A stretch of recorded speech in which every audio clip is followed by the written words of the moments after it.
Alright, so we're going to build a brand new project. We're going to focus on EJS, and we're going to maybe convert like a nice looking template, like as if we were working on. We spent some time doing design.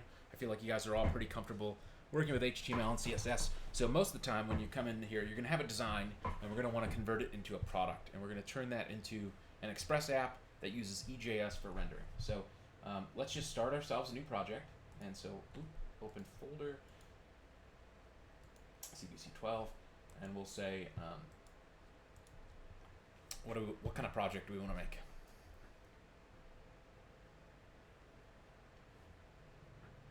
Let's make a to-do list app. Right, this is a good one. Everyone should get really comfortable with to-do list app. This is great. You should build something like this and put it on your portfolio. But it's something we can do relatively quickly and cover a lot of the things. Right, so we're going to set up the basic HTML template. We're going to turn it into an Express app. We're going to turn it into EJS, and then we're going to hook it up to a database. Right, so all the fundamentals can be covered in this one app. So we're going to call this to-do list. Okay. All right. Yeah. New project. I'm going to open a terminal. I'm going to make this be get bash instead of PowerShell because get bash is terrible. And I'm going to come here. I'm going to make a new repository first. To-do list. EJS / Express to-do list app. Good enough. Public. Add a README. Add a get ignore. And all the things we're good at doing. All right. I'm going to copy this code. Okay. I already have this folder, so I'm going to do git init. Create a git repository. Then I'm going to do git remote add origin, and then paste in that URL. So now we're linked to GitHub. I'm going to say git pull origin main. So I should see my get ignore and readme pop up right here. Okay, so that's step one. Step two, I need to run npm init. Right, this is going to turn it into an actual. I don't know what I typed. But, npm init. Okay, this is going to create our node project. To-do list. That's a good enough name. Version 1. Simple. EJS node to-do list app. Yep, index.js is good enough. No test command. GitHub, get repository. Yes. Keywords. Eric Harrison. This is okay. Yes, and we're good. So now we have a package JSON. Now, I'm going to create my new index.js. So this is going to be the entry point of our app. But I know, right? So up until now, like we've generally gone, we write a few lines of code, then we go and load ourselves, bring in the modules we need. We know we need Express. We know we're going to want to use EJS, and we know we're going to want to use MySQL. So I'm going to do this all in one line, whereas traditionally we do this one at a time. But we can do npm install MySQL, Express, EJS, all three. And when I hit enter, it's going to install all three of those packages. And if we launch our package JSON, we can see all three of those were correctly installed. Okay, so it installed all three of them. So we're ready to go now. All right, what is the first thing we have to do just to make this an Express app in the first place? Const express equals require express. Exactly. And then, and then we want to make our app. Right, so we're going to do const app equals express, and that's a function. We know we're going to want a set up connection to database. Define our routes. All right. What routes do we think we want to have here? We're going to want to have a default route. Default route lists our to-dos. And then we'll want a, if we post, this will be a get. If we post to our default route, maybe it adds a to-do. And then post, and then we say to-do, and then maybe like an ID will be delete a to-do. Right? A to-do list, really we only have like add a to-do, delete a to-do. Maybe we need to mark a to-do as done. I don't know. Let's think about that. Well, maybe that's what this one is mark as done. and maybe we want to do like a delete. We haven't played with one of those HTTP verbs. If we do to do ID delete it. So that's some things to think about. All right. So what do we want to test first? We want to first see, can we view an HTML page? So we've been doing this up until now. We'll say app.listen, and let's just put in what port do we want to use for this project?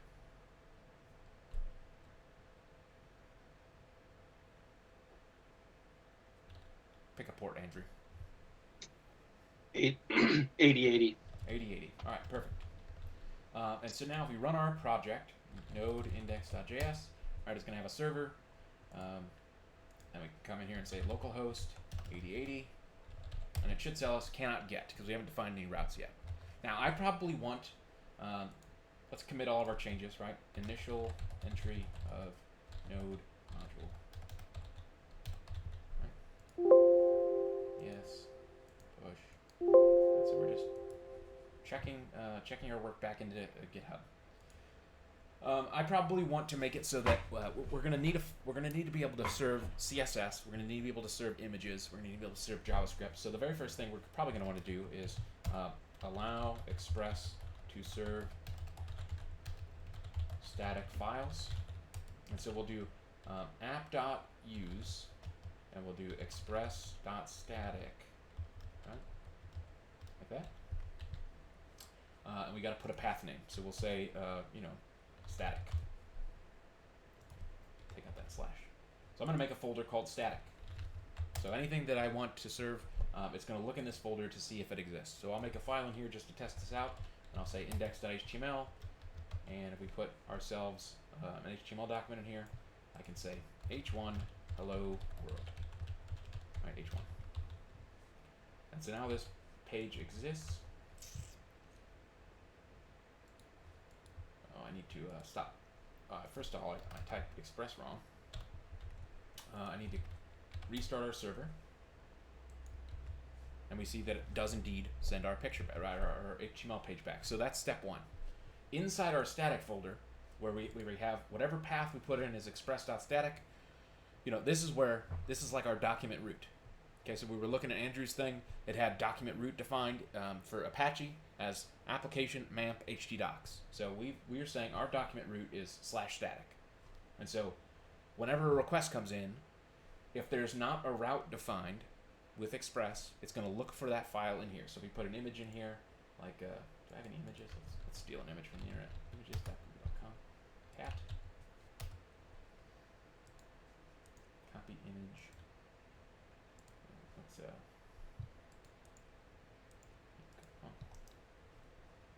copy. Oh, it won't let me copy. What a stupid website. Copy image address. So if I save this image as CBC 12, what did I call my app to-do list? Static.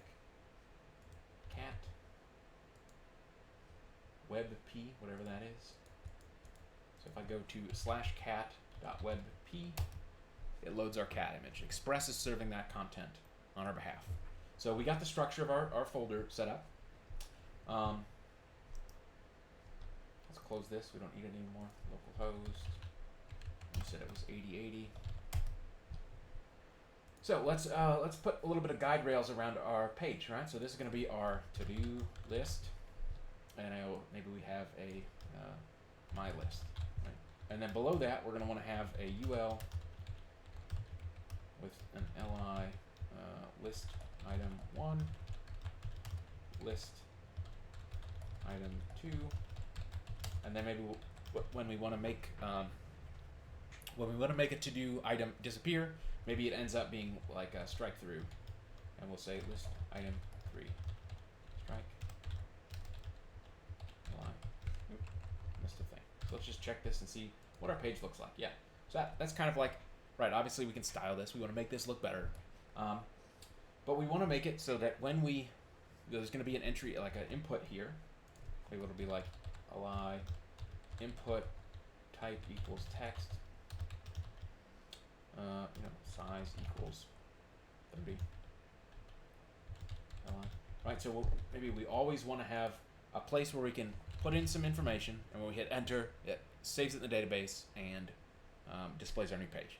So let's make this the easiest possible way first. We're gonna have to do any client-side JavaScript yet. We're probably gonna want to make this so this is very Ajaxy, so that client-side JavaScript takes the value here, sends it to our server.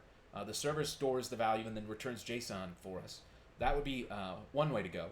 But we're going to do this as far as we can go with EJS so that it would work in browsers that don't have JavaScript. Okay? So we're going to have it so that this is a little form, and when we hit enter, all right, so let's wrap this in a form. We'll say form action equals right slash, because that's what we said we were going to define as our route, and then method equals post, right, and then slash form. So input type equals text, name equals to do, right? Perfect. So this is like all we need, right? So if I was to type in some information and I hit enter, it's being posted to our, well, once I reload, it's being posted to our server, right? And it says cannot post because we don't have a route for that. So we can change this to get just to show off, like, this is what it's doing behind the scenes. If we make this get, if I type in ASDF here, it's sending a request, a get request to slash with a parameter of to do and a value of ASD. So we know we want to define some routes, and we want to make it like when we send it to do to the server, it stores it and then it re-renders the page with this new information. Okay, so we're all caught up. Let's put app.listen at the very bottom. We want that to be the last thing that happens. All right. Cool. Who just left? Gregory. Bye, Gregory. All right. Cool. Let's set up our connection to the database now. So let's pull in our MySQL app, our MySQL object, const MySQL equals require MySQL. Okay. And we want to connect to the database. So we'll say const connection equals MySQL dot create connection. And we need to pass in what parameters do we need to send to the create connection? Host, user, password, and database. User, password, database, and port as well, right? We need to tell it what port to connect to. All right, so host, we know this is localhost. In our example, user is root. All right, password is nothing, and database is going to be, let's say this is going to be to-do, right? To-dos. We'll give it the same name as our project, and then I think my port is 3306, right? We have to check XAMPP for this. Yeah, port 3306. So those of you on Mac, you might have a different port. This is configurable, but this should make a connection. So this is going to fail if we run it because we don't have a the to-do list database created yet. So if we ran this right now, in theory, right?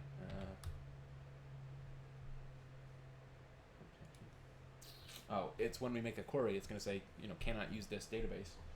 So let's make that real quick. So I'm going to use phpMyAdmin. phpMyAdmin.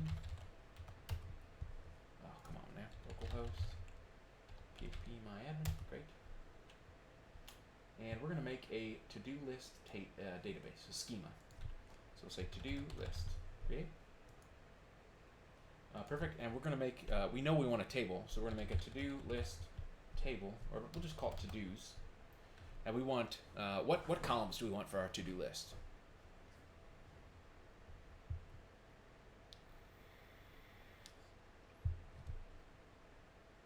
ID and name. ID and to-do, right? Yeah. Okay, so we want to call it name. That's fine with me.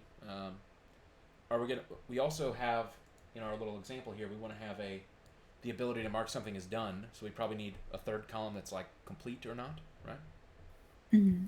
So let's just start with that. Let's make 3 columns, and we'll say to-dos. All right, ID.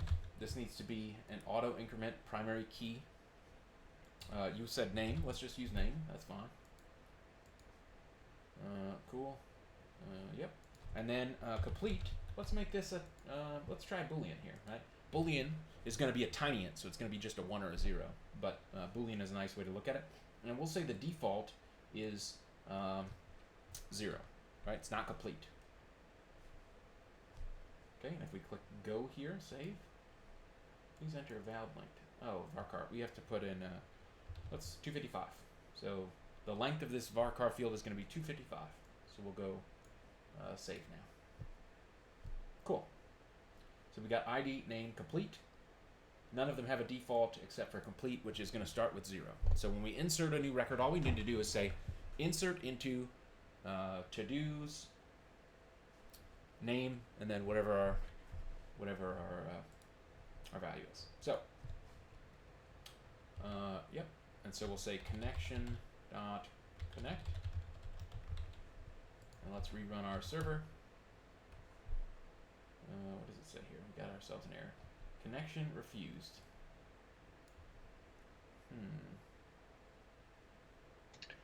That's what I kept getting last night. Okay.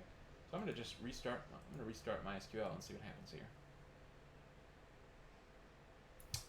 The port. Yeah. Perfect. Yeah, I had a typo in my port.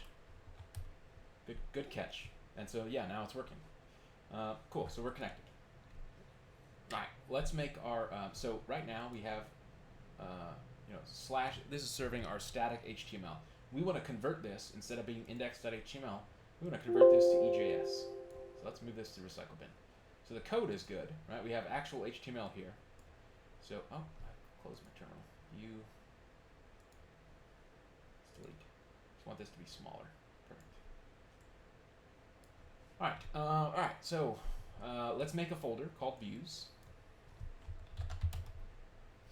And in index.js, we need to tell Express we want to use EJS. Right now, it's just serving content or letting us define routes. So we're going to say app.use. App.set view engine, and we'll say EJS is the second argument. So now it's saying use EJS. All of our views, if we use res.render, are going to be sent to EJS, which is another module behind the scenes. All right, so let's make our first route. So this is working. We don't have to do anything with our get. This is handled because we have we don't anymore because we're removing this static HTML. So let's write our get first.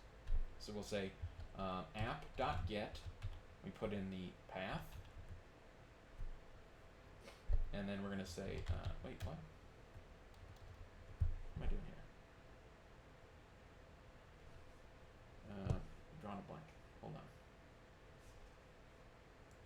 Pull up our old project. I think I'm typing something wrong here. Folder, CBC 12. What were we working on yesterday? EJS app?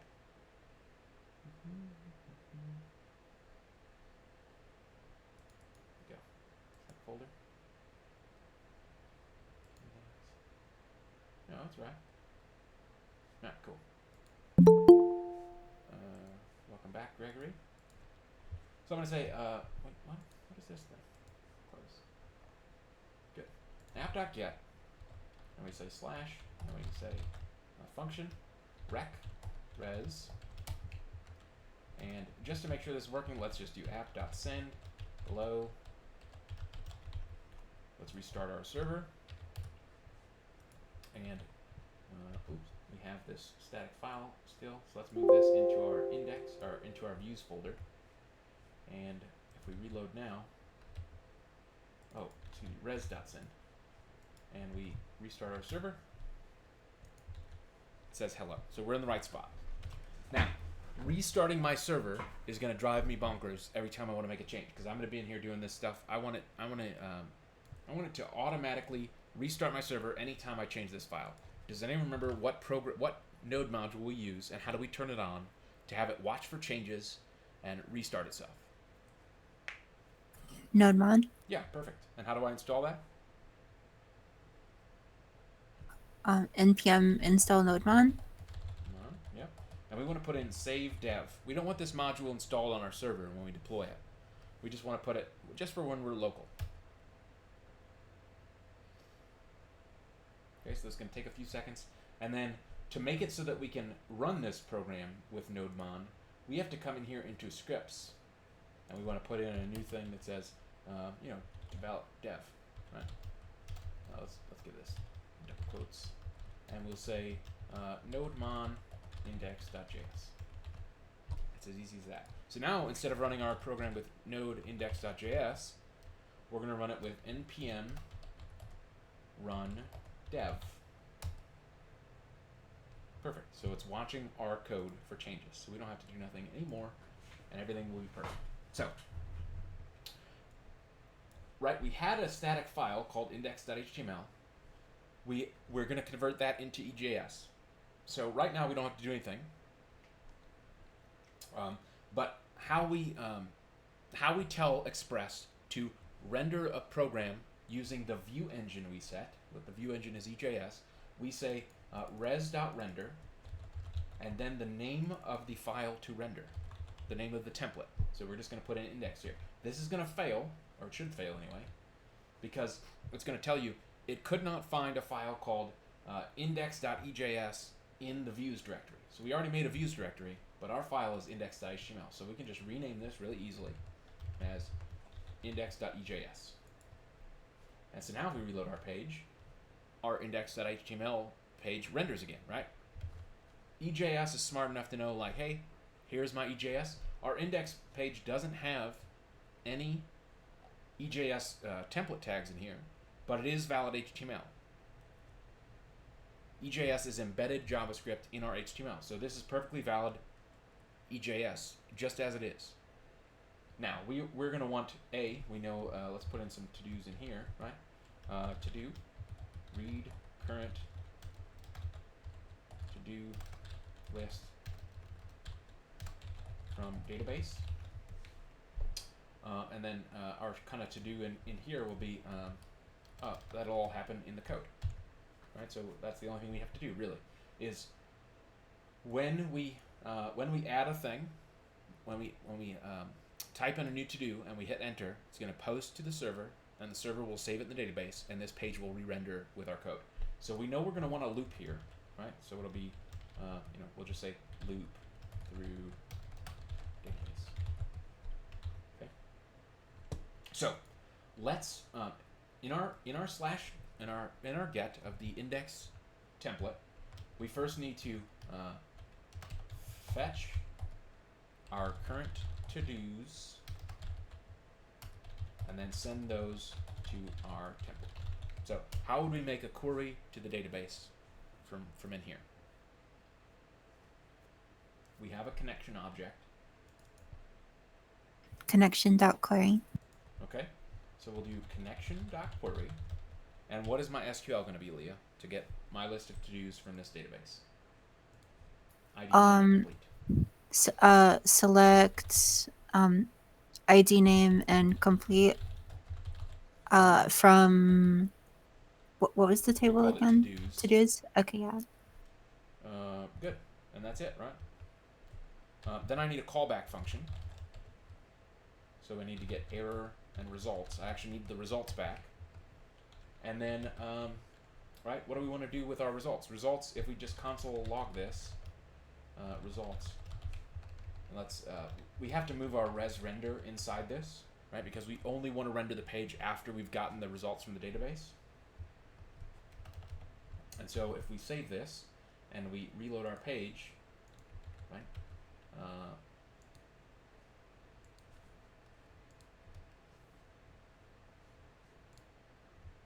is it,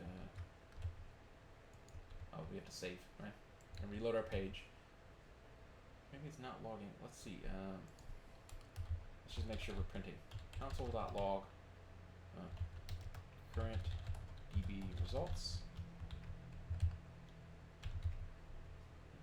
And if we reload over here,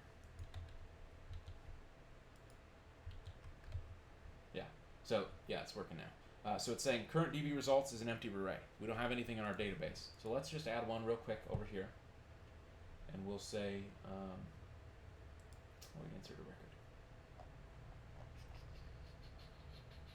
Let's just insert right here. There it is. We'll say ID is blank, and we'll say build a to-do list, right? And we click go. So now if we reload our page, let's make this small, right? We don't need a big to-do list while we're debugging. Don't take me to the cat page. Right? You can see that we get a the results from the database is an array that has a whole bunch of objects in there. So it's going to have object 1 is build a to-do list. So we need to send this to our template so that we can access the values inside our EJS page. So let's take out our query and let's just put in here and say we want our to-do list is results. Okay, so when we make this query, we're rendering our index template and we're passing a variable called to-do list with whatever results come back from the database. So when we reload this, yeah, great. So let's make this a little tiny bit smaller. All right, so back to our template now, right, where we have all of this stuff. We want to actually, let's leave this. We'll leave that up there for testing purposes. To use EJS and to make a loop like here, right, we can do if to-do list dot length. So if there's some number of records in this array, we want to loop through it. So let's close out this if block.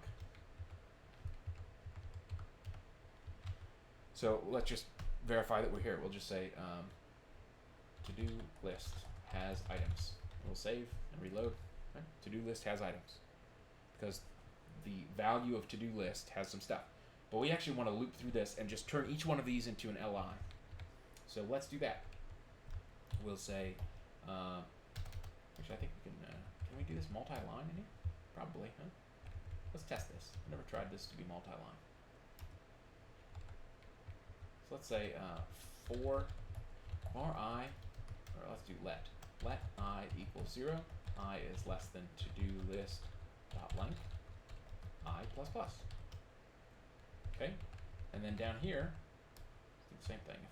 If this lets us be multi-line, this would be really nice. Okay. So if there are to-do list items, we're going to loop through them one by one, and then outside of this, right? So now we're just back in this is HTML, right? If we reload this page, right? That loads. So we're going to say li, and then we're going to output this with EJS. So we're going to use the equal sign because we don't want our user to be able to type in JavaScript and cause things to go crazy. So we're going to say to-do list I, and then the value down here is dot name. So dot name. And we close it off, /li. So if we reload, we can see that our to-do list item has just popped up. Build a to-do list. And if we had another record in here, let's add another one. Yeah. Let's insert another record, and we'll say make the to-do list super cool. Right? And then just because we want to have this for testing next, we're going to put a 1 in here. We're going to say this is complete. Okay. So now I've got a record that is not complete and a record that is complete. But let's go back to our to-do list and just take a look at the page. Yeah, Eric's pretty choppy for me, but I can see you guys. Okay, I'll try to turn off my camera. I might, on the next break, maybe I'll restart Yeah, my router. it's just him. Okay. It could be. I don't know why. Yeah, it's just. Can you guys hear me okay, though? You're still kind of robot.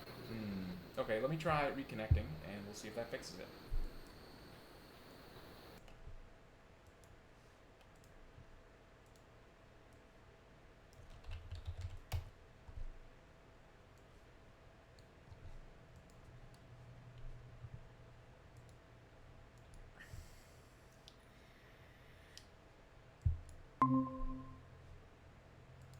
Is that any better? Good. All right. Stop me. Stop me if it's causing problems again. Sure. And when we take a break in a little bit, maybe I'll reboot my router. You froze again. Okay. Are you sure you're just not doing that on purpose? Yeah, we're going to take a break for the next 6 hours. We'll see you next week. Oh, I lost my network connection.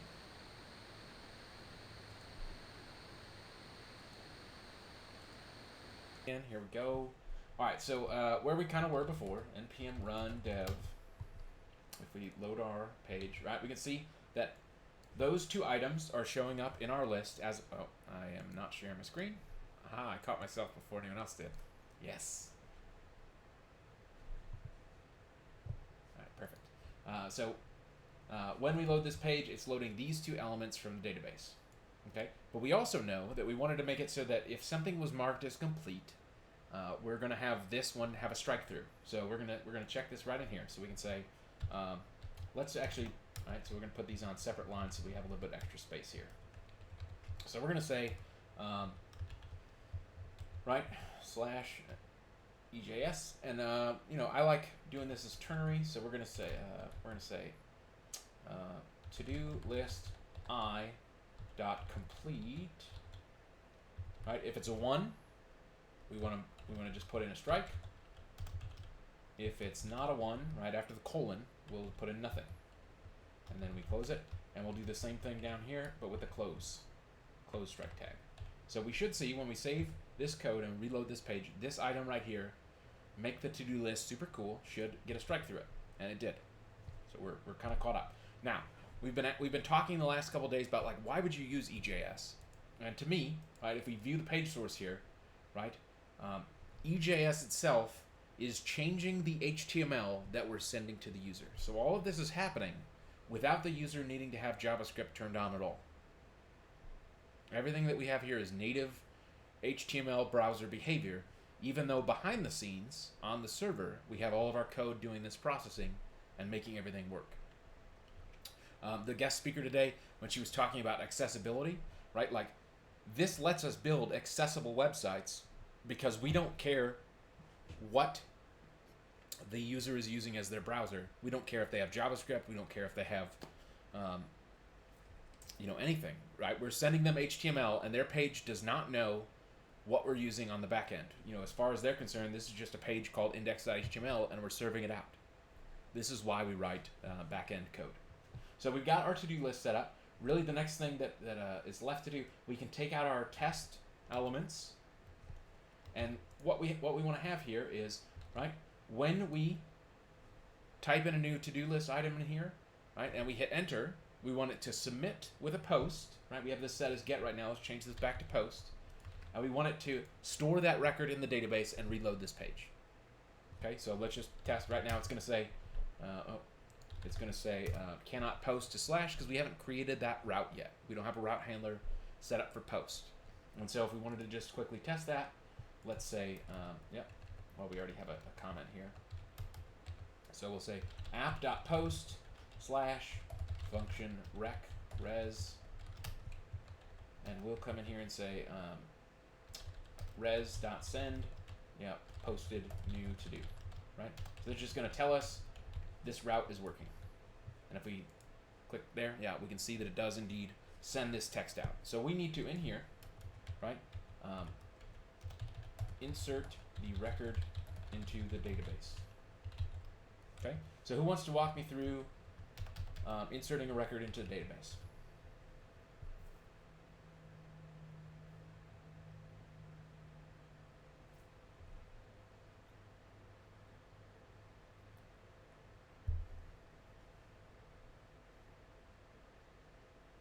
I know someone knows how to insert a record in a database. I believe in you. Volunteer. Walk me through it. Estrella, let's go. So it would be connection.query. Connection.query, great. And then little. And then we call those now? Okay, single quotes, yes. And then insert ID name. Nope. Insert insert into. Into, yep. And then to-dos. Or To-dos, ID. Yep. Yeah. And then we need to specify what columns we're inserting into, right? Yes. So what columns do we need to insert into out of our, right, we have these 3 columns. Where are we at here? ID, name, and complete. Which ones are the only, like, which ones do we need to insert into every time we insert a record? Name and name. Just really, name. because Yeah. complete has the default. Complete Yeah. has a default, and ID has a default, even though it doesn't show up here because it's marked as auto increment. So if we don't put anything in there, it's gonna do 2, 3, 4, 5 on down the list. So all we have to insert in here is name, right? So we can say name, and then what's next? Value. Values. Values. Mhm. And then question mark. Okay. We need to put this in a parenthesis. And a parentheses still. Okay. Yeah. Because we just do. That's the syntax. All right. What comes next? A function. Close. The very next thing we need to pass is the value itself.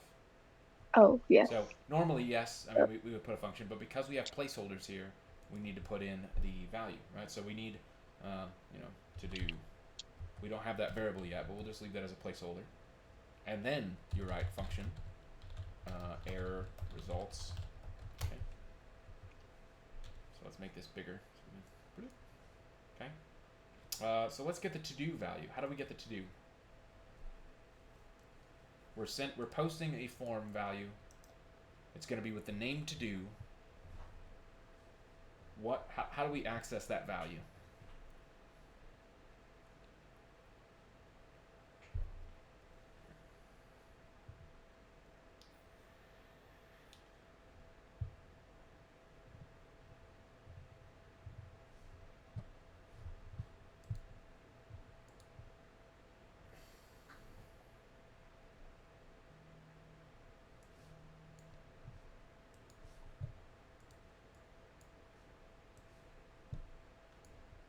Who knows how to access the value?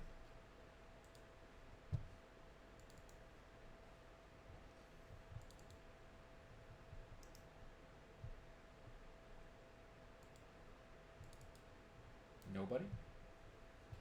I'll give you a hint. It's under the request object, right? The request object has all of our information in it from the user talking to our server.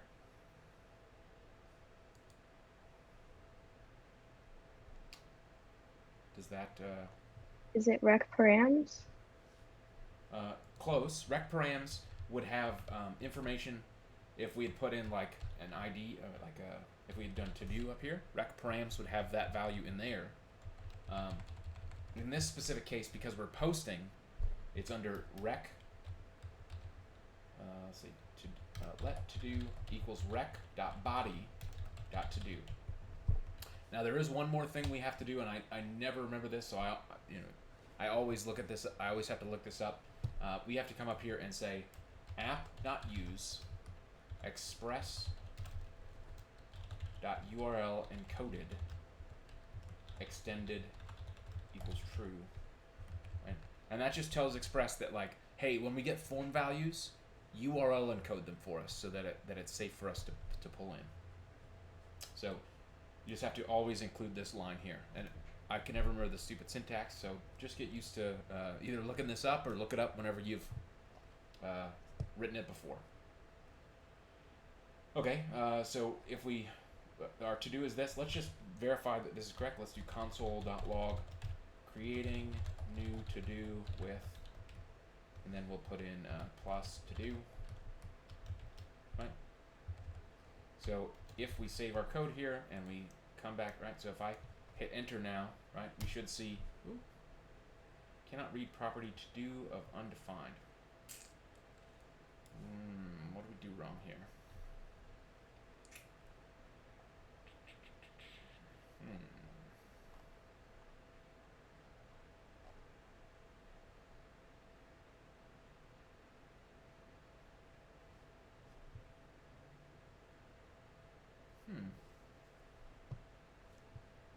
What did we do incorrectly? Let's see.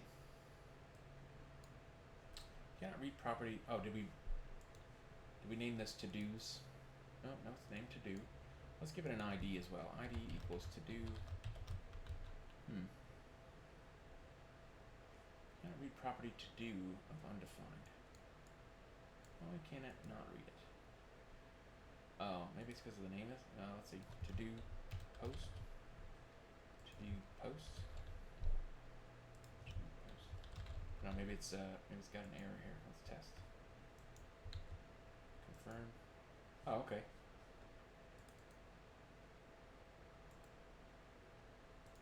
Let's change this back to to do and see what happens. Well, let's leave this here.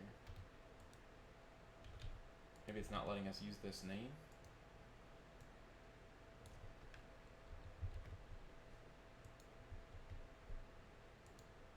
Huh, it worked. I must not have saved it correctly or something.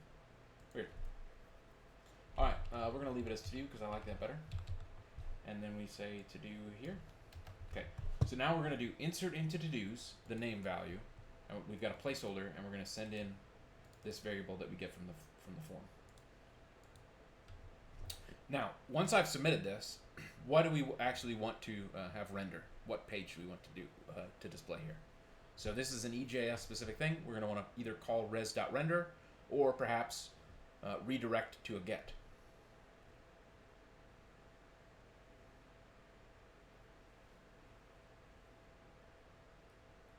All right, we got a couple options. So we can do this, res.redirect / so that as soon as we're done, as soon as this is finished, right? As soon as we post this, this will take us back to our page, but now with test in here. So if I put in, Andrew buys a new hat, right? Hit enter. It adds it, and it redirects us to the /HTML. What we also could do in here is we don't have to redirect. We can render something in here as well. Res render, and we'll say index. Okay, but if we do that, we'd then have to fetch these results again, right? Because if I just do res render like this, and we post, right, this list is going to be empty, which won't make any sense. Leah buys Andrew a new hat, right? Perfect. So, yeah, we don't have a to-do list variable. So I think it's probably best to redirect. Like, just go back to your regular get. And so when we send this thing, now it takes us back to this route. That way we don't have to write as much stuff. We don't have to make another query to the database. We just insert the record and then say, hey, actually, browser, I need you to go to this request now with a get instead of a post. So that's good. This is all working. Now what we need is we need to implement a route that will let us mark something as done. So let's do that next. Let's maybe think about this. Let's make this as user-friendly as possible so that we can continue to build this the EJS way and to not have to require any client-side JavaScript. Right? We know we can come in here and we can click this. We can make an XML HTTP request to the server, and we might do that next. But first, we want to come in here and say, if it is not done, right? We're just going to wrap everything in an href, and we'll say to-do list, or what did we say our route was going to be? To-do, or let's make this a get, right? So get /to-do ID. Whenever we go to this URL, it's going to mark it as done. So to-do, and then we'll put in the ID, right? So to-do list i.id. Right? And maybe we'll even put in some nice accessible text here, and we'll say mark this item as complete. Okay. So if we reload our page here, these are all links now. And if we hover over it, it says mark this item as complete. If we click on this, it's taking us to to-do 6, which is exactly what we want. Right? That route doesn't exist yet. Now, stylistically, we probably don't want these to be bright blue and underlined, maybe. So let's add some CSS now. So let's go to static. Let's make a folder. And we'll call it CSS. And then inside CSS, we will add a new file, and we'll call it todos.css. And we'll just say all of our anchor tags are going to have text, decoration, none, color, black, right? We just want them to be, we want them to look kind of like regular text, but we need to add this to our HTML, or to our, so we'll do link rel equals style sheet, href equals css todos.css. Okay, so now that CSS is going to be loaded, These are still links. If we inspect any of these elements, we can see this is a link, but we've made it stylistically look like it's just text. But if I click on one of these, it goes to get, to do, and then the ID. So let's write that now, right? So app.get, we'll say to do, and then we're going to do this is where we would use rec params, right? Because we're going to say to do ID, and then we're going to put function, rec res, and then in here, right? What do we need to do? We've got our thing. We already have to do ID. So what do we need to do to update this record in the database? Well, Andrew, you are the only one who hasn't given us a database thing yet. All right, so we're gonna need to update it. Okay. So we're gonna do connection.query, and then we're going to use the, yeah. That's the formal name. That's the sound I make to my cat when I want to come. So That's right. So we're gonna do update. We're gonna do update to-dos, and then we're going to set.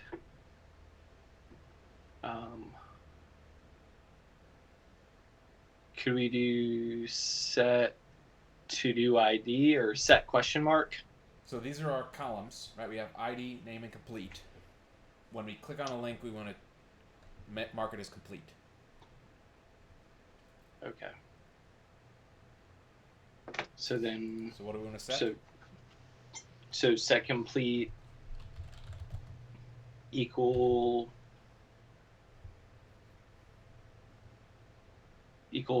1. Okay. And then we'd want to pass in the. How do I know which record I'm updating? If I ran this right now, it would update every record, right? Is that where we would use the question mark to reference the to-do ID? We are going to need a question mark, but how do I know which one I'm doing? Where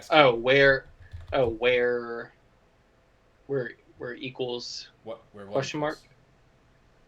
Where complete equals question mark? No, complete or is going to be 0. Where ID equals question mark. Perfect. Yeah.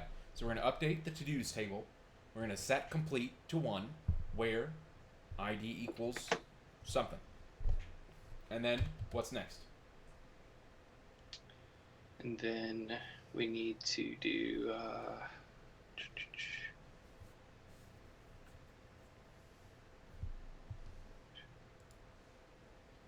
we need a function, or we need there's a second argument. Yeah, we need to do complete. Or it's the ID, right? Okay. We want to replace this question mark with a variable. Okay, so to do ID. It will be to do ID, but it's in what object? It is in the. Oh, in the rec.body. No, it's not body is only for posted values. Okay. This is rec params. Oh, okay. These are params. Gotcha. This is body when it's from a form. And then the other thing that we looked at is if we were doing a get query and it was like question mark in the URL. Like if we'd said like search equals whatever, right? That would be rec.query. Okay. So go ahead, Selena. So just to understand, where you say update and set and where, do those have to be capitalized in this? Or is it just to make it? They do not. Most databases that use SQL are case insensitive, right? That means that I could put update, right? Set. I could even probably do like, stupid formatting. HERE, right? None of that matters. But I visually like the way, this is how it used to be. It used to be case sensitive, and some databases are, like Oracle, right? And so I like to just do all uppercase for the SQL keywords, and then all lowercase for my columns and field names and things like that, my values. So it makes it very clear for me to see, like, oh yeah, insert into table column values, and I can make sure visually that I've got the right. It's kind of like a haiku or something, where it's got like a flow to it. Yeah. Okay. Yeah, because I know in the other one you can tell because these ones are blue and then those ones are orange, and so this is just one of those little like tricks that I appreciate, right? That when I go read SQL, some SQL. I mean, I've got some projects. Selena has seen it. It's like a 90-line SQL statement, and when you're reading that kind of thing, it really helps to have something visual to have it pop and stand out. As like, these are my keywords. These are my values. these are the colors of it. Yeah. You can't use for everything. You gotta come up with different sound effects. All right, and then next, function. Right. So this is our callback, and we do error results. All right. So once this update is done, we probably just want to res.redirect back to /, right? And so if we, click on the thing now, it marks it as striked. We're done. Okay? These are still clickable, so I might want to make it a little smarter. Maybe I want to make it so that if I click it twice, it deletes it. Or maybe I want to make it so that if I click it twice, it uncompletes it. Let's try both. Let's say, if. Right, so this is our to-do with to-do ID, but maybe we'll come in here and we'll say, if to-do list complete, right? We'll put it right here.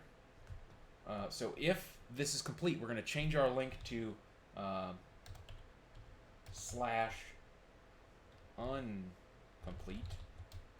Uncomplete? That's not a word. What will be a mark incomplete? I don't know. We'll try this. Otherwise, nothing.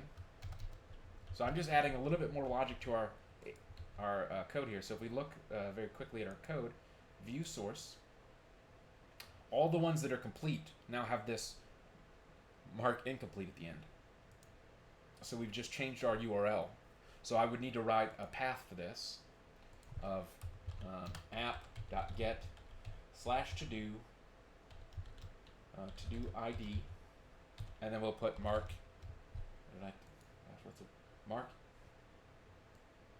incomplete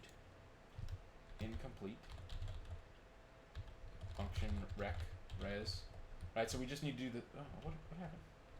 We need to do the same thing but in reverse, right? So if it's been marked as complete and I go to this path, we just need to update it back to not complete. Let's set this to 0. Does everyone understand what I did there? So let's, perfect.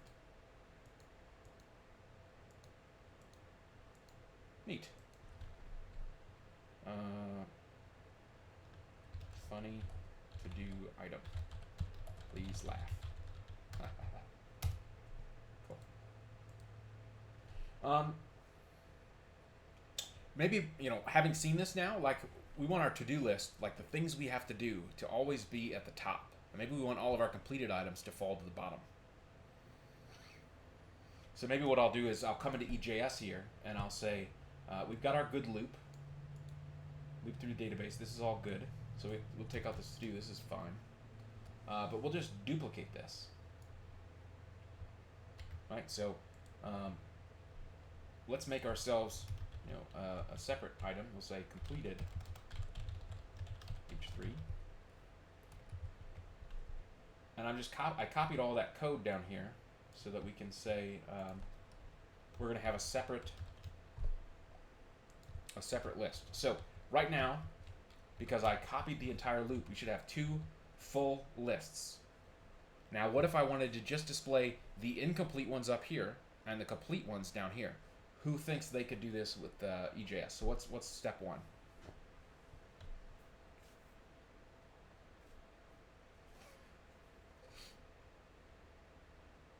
All right, we can write any JavaScript we want in here.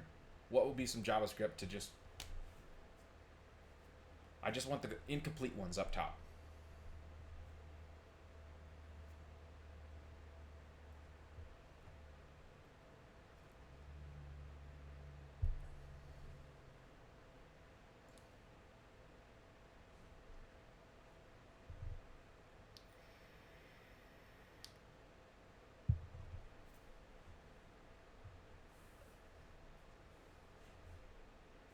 What do we think we need to do?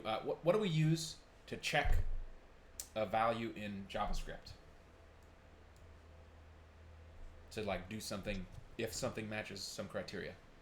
Just like a ternary. We could. We're in a loop here, so we probably want to write a line of code here. And if something is complete, we want to just skip it, right? How do I skip something in a loop?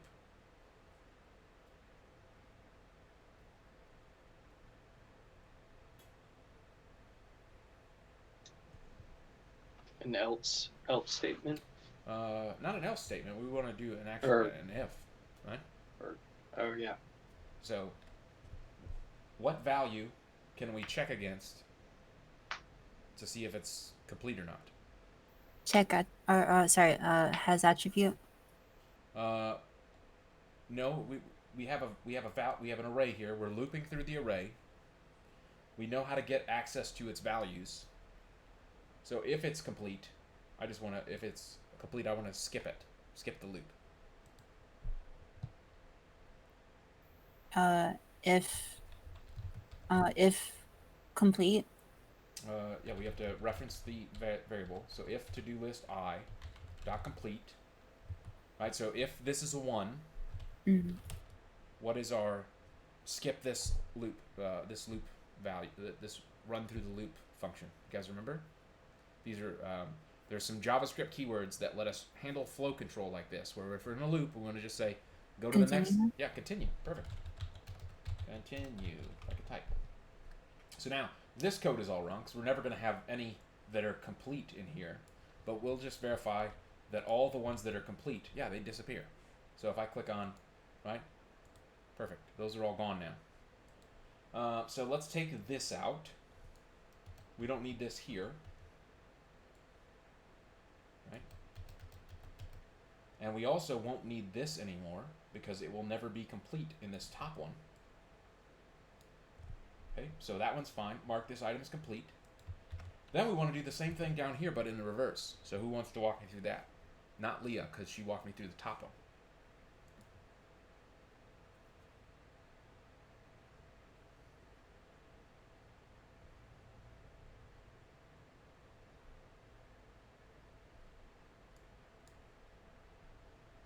How would I do that in here? Now down here, I just want to show the ones that are marked as complete.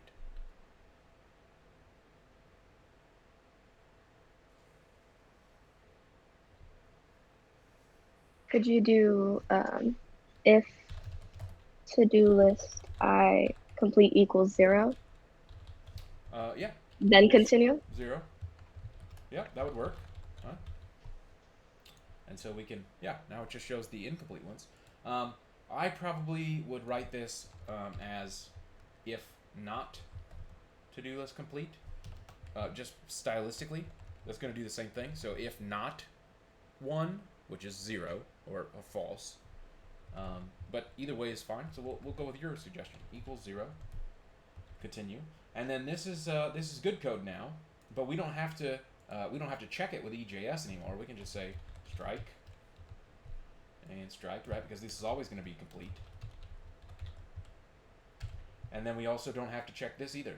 We can just make this slash mark incomplete. And then we want to say this is mark this item as incomplete. Right? So we took out all that extra code where we were checking it in line, and then we replaced it with really just we've skipped that code, so we don't need the extra checks anymore. So if we reload our page now, we can see test goes in there. We can pop them up. I can add new items. Estrella buys Andrew a hat. Everybody's buying Andrew hats today. And then Andrew writes thank you cards for all the hats. Okay. So as soon as she does that, then he needs to write thank you cards for all the people that wrote him hats. And then, oh no, Selena buys Andrew a hat. And then now Andrew has more thank you cards to write. So he has to undo that. And then as soon as she does, right, now, boop. So we built a little to-do list thing. Now, we probably, in completed, we want to be able to be like, you know, this to-do list is going to grow forever. Let's make it so we can actually delete these as well. So let's add a new thing in here. Maybe we find ourselves a nice image, small trash can icon. And we get ourselves a, just get a little, perfect. That's a big image. Whew. Hopefully that's fine. That's, there we go.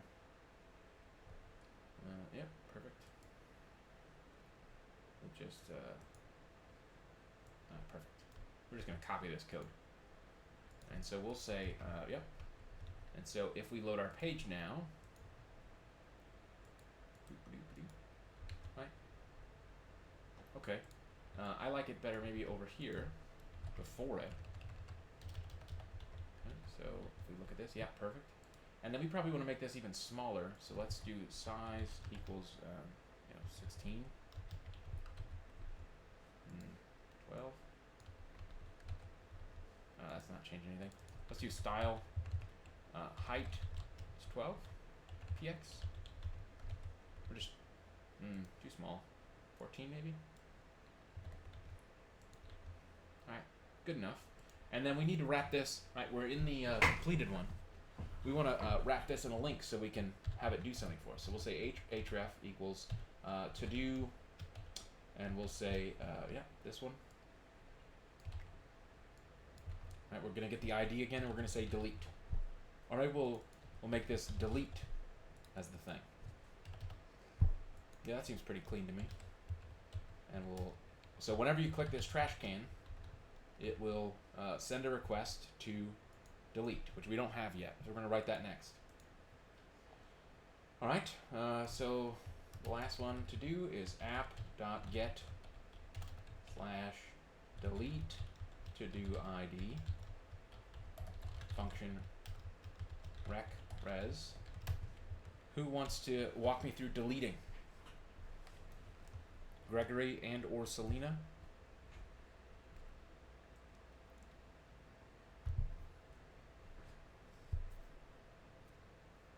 Or anyone who feels confident? Say again, I misheard you. Who wants to walk me through how I would delete a record from the database? Ooh, would it be delete from whoever the database is called? To-dos. To To-dudes. we should make a table called to-dudes. I mean, we did this yesterday. I can't remember it. I just remember that part. I mean, that's 80% of the way there. All that you're missing is what record am I deleting? Yeah, where an ID, yeah. Where ID equals question mark, right? So we need to put this, because we want to do this in our node, we're going to say connection.query. That's the first argument. Then we need rec params to do ID. So we're getting that from here. And then we do function air results. And then in here, once it's done, we'll do res redirect / Right. So if yep, cool. Funny to-do item. This one's bad. We want to delete that one. Bloop. And it's gone forever. This is a fully functional dynamic web page using EJS. Go ahead, Gregory. Do we make a way to reverse it? Say we got something complete, we have to stop being completed, but we need to uncomplete it. Yeah, we did that right here on line 53 through 57. That was what we did just now. So if we click on this again, it goes back up to the top. Oh, bet. Cool. So all these tests, we can get rid of those now. We don't need those anymore. Okay, so this has been all back-end JavaScript. This is all server side. The client does not need JavaScript at all. If I turn off JavaScript right now, this app still works perfectly. We haven't done anything with HTML, the document object model. We don't have anything running in our console in the browser. This would work for someone with disabilities that is maybe using a screen reader. All of this is perfect code. Test more, right? This is all back end. Everything that we've written to date, right? We wrote one major route that renders the to-do list that we fetch from the database. And then every other route that we've built operates on the URLs that the user is sending into this app. Now, if we wanted to make this a little bit nicer, we wanted to add some AJAX to this, we could certainly do that. We could have it so that we can write some JavaScript that's client side that says every anchor tag we click, we're going to watch for a click event and prevent the default and do something else. Do you guys want to see that happen? So that we write some JSON and send some of that back and forth as well? Okay, we'll do that next, right? So right now all of this works, right? I click these move around. Let's go in here and let's add some client-side JavaScript now. And we'll say script source equals JS todos.js script. And then we're going to make ourselves a static JS folder. And inside of here, we're going to say todos.js. Okay, so we know we have 3 types of anchor tags in here. The first anchor tag is if we're marking it as complete. We have one that marks it as incomplete, and we have one that deletes it. So let's take notes of all these. Mark as complete, mark as incomplete, and delete. We also have a form that submits the new to-do. Right, so those are like the 4 pieces of functionality that we wrote. We're going to want to capture those items and then make it so that the page, if we wanted to make it so that it works with some nice JavaScript, we wanted to write some AJAX, we could do that here. So let's start with complete. So let's put all of this inside of a document.ready, or document.add event listener, DOM content loaded. Right. So as soon as the page is ready, all of those elements are there. We're going to say function. Right. So all of these things that we're going to want to trap, we're going to want to trap. After the page is ready. Okay. So let's do complete first. All right. So maybe what we do first is we just say, rather than watch all of these things, right? These are all click events. We're just going to say we're going to do one big click event handler that watches the entire page, and then it checks to see what we've clicked on. So let's do that. So I'm going to say document dot body dot add event listener, and we'll say click, and we'll do function event.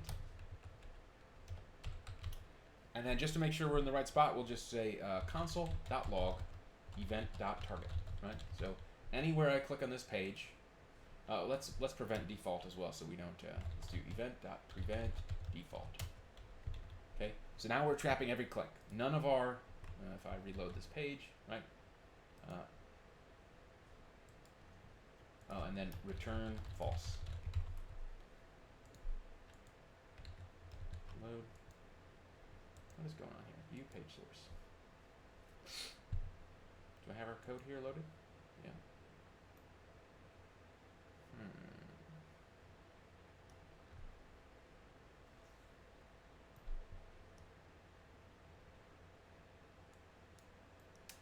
Why is our code not working here? Let's see. We're saved. Everything's loaded. Click this. Nothing is let's just let's do this by ID. Maybe we can't add a click event on body. So let's just say, here's what we'll do. Yeah.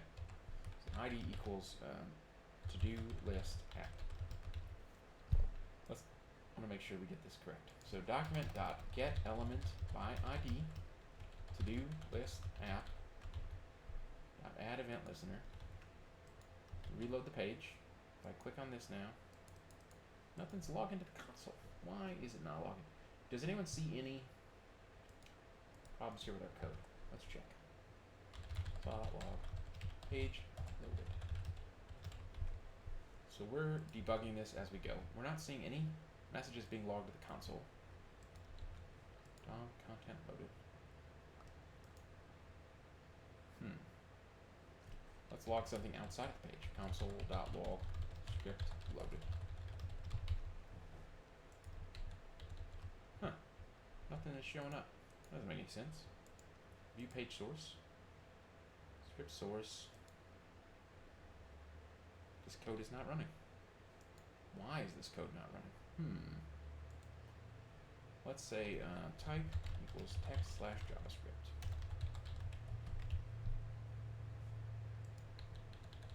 Code is there, and we don't see any. This is super weird.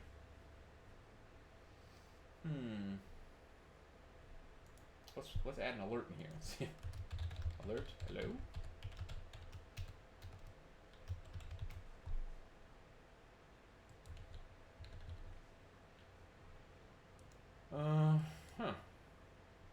I've never seen this before.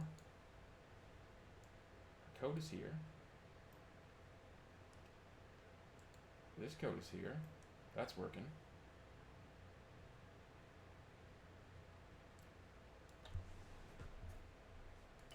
Let's I don't know, let's try marking it as defer.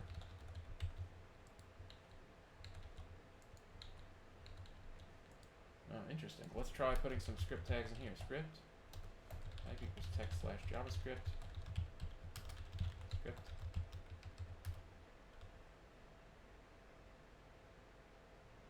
Console.log hello. Nothing is logging to the console. Oh, because I have JavaScript turned off. I was just about to say that. That's funny. Cool. That was wild. All right, my fault. Yep. So you can see, right, if we had built this to use JavaScript in the first place and somebody comes to your page without JavaScript, they're going to have a bad time. So let's go back to where we were. Good. All right. So if we click around this page, right, H3 completed, H1 my list. Okay. Still got to... where are all these extra things we got going on? Get out of here. All right.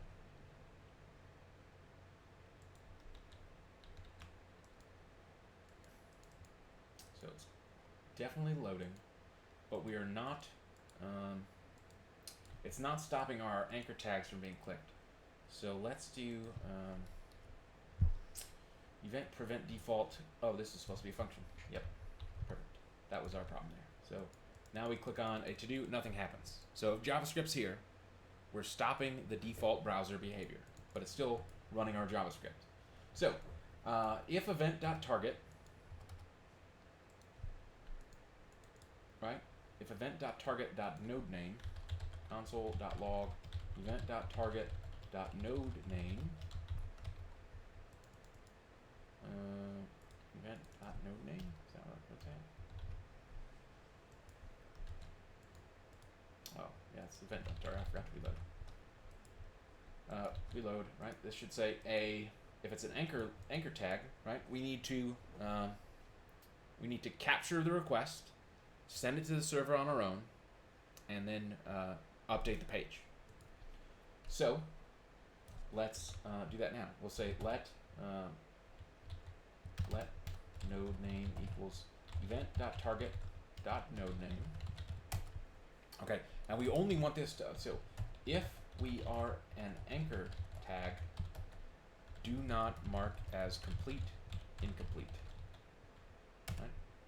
So we're doing that. So we'll say if node name equals A. All right, we need to find out, are we in a mark as complete or a mark as incomplete? There's an easier way to do this, right? So we already have the URLs already defined, right? So this says /to-do7. Oh. Right? To-do 9. And the other one says to-do 7 mark incomplete. So we can really just say, let URL to request equals event.target.href. Right, now if we console.log that, just to make sure we're in the right spot, URL to request, whenever we click on this page with our console open, right, reload the page, right, we can see that it's staying exactly where we were trying to go before. So we can make an XML HTTP request to this thing and do it, right? So if we were to go in and say, right, let's make ourselves xhr equals new XML HTTP request, then we'll select xhr.onLoad equals function. So we know we need to do something here to update the page. And then we want to do xhr.open. And right now, if we do get, all of our routes in Express are defined as gets. So we're going to just make sure that's working first, right? So we'll do get, and then we'll say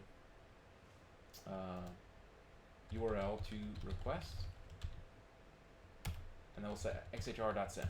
So this is going to actually send this to the server. So if I click test more here, you're not going to see anything happen unless we're on the network tab. But I'm going to click test more. And, we have to reload the page, right? So if I click this test more, right, you see it makes this request in here, and if we made the browser bigger, you can see.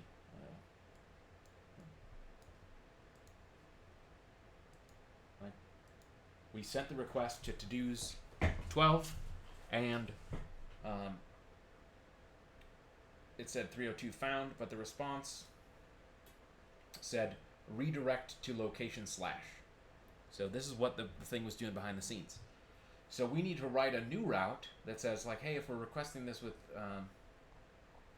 JavaScript, let's not do a get. Let's do maybe a post or a put.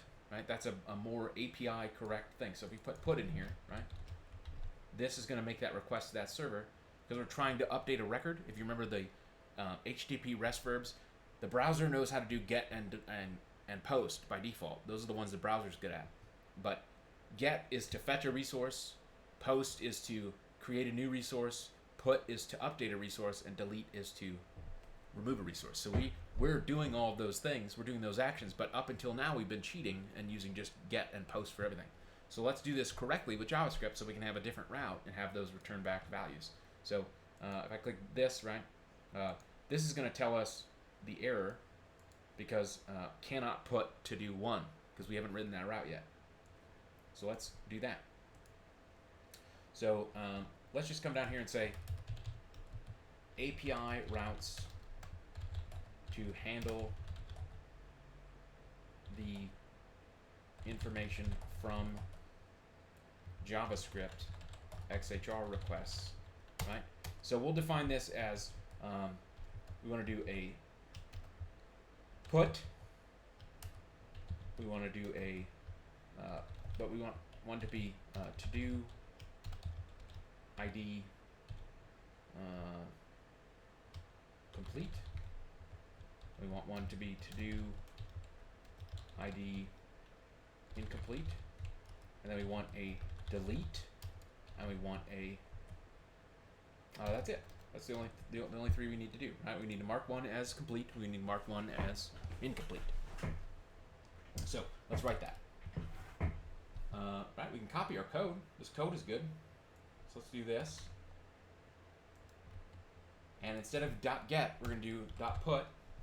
And so if we do a .put to the regular thing, right, to do ID, yeah, we're going to do connection.query update to do set complete equals 1 where the thing matches. But instead of doing a res redirect now, we're going to send some JSON back. JSON. And we're just going to say, maybe success is true, right? Let's make this a double quote. Right, so if I click on one of these now, and I clear my browser, and if I click build to-do list, it's sending the put, and we can see that it sent back success is true.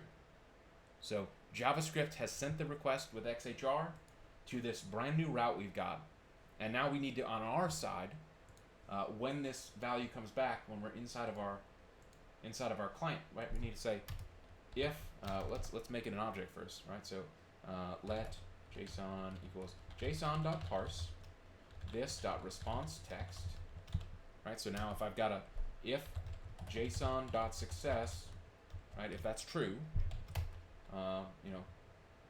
console.log move this element to the right spot, right?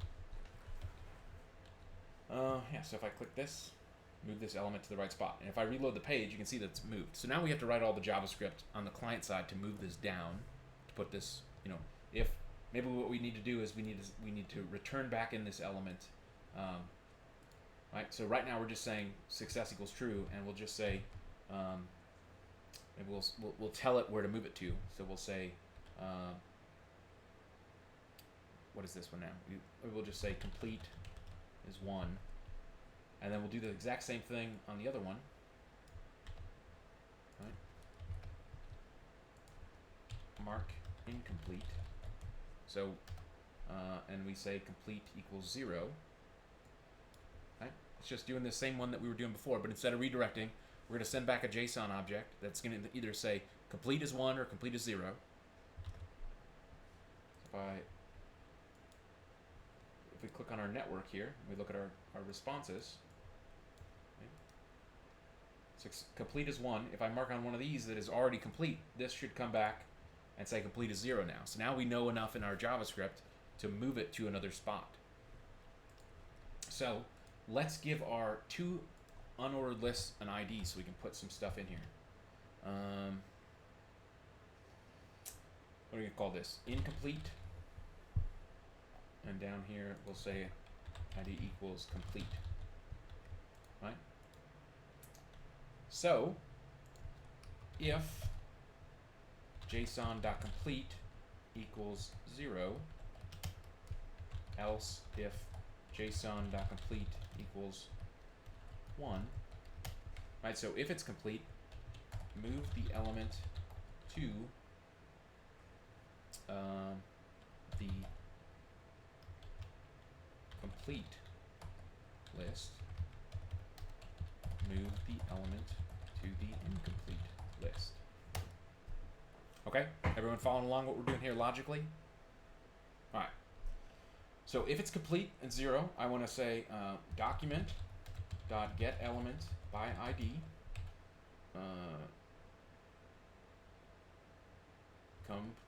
incomplete .inner HTML equals, and then I'm going to put it as li a href what is this to do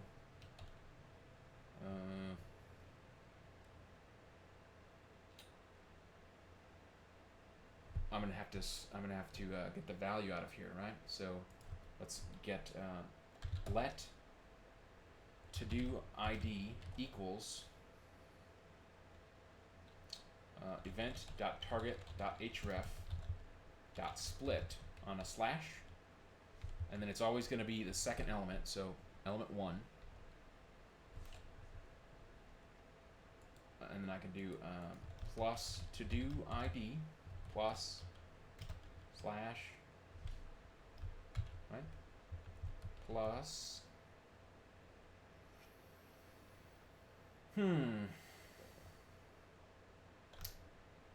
so in order to do this easily, I'm gonna have to get the element anyway. So let's stop causing ourselves issues, and let's go in and give this an ID.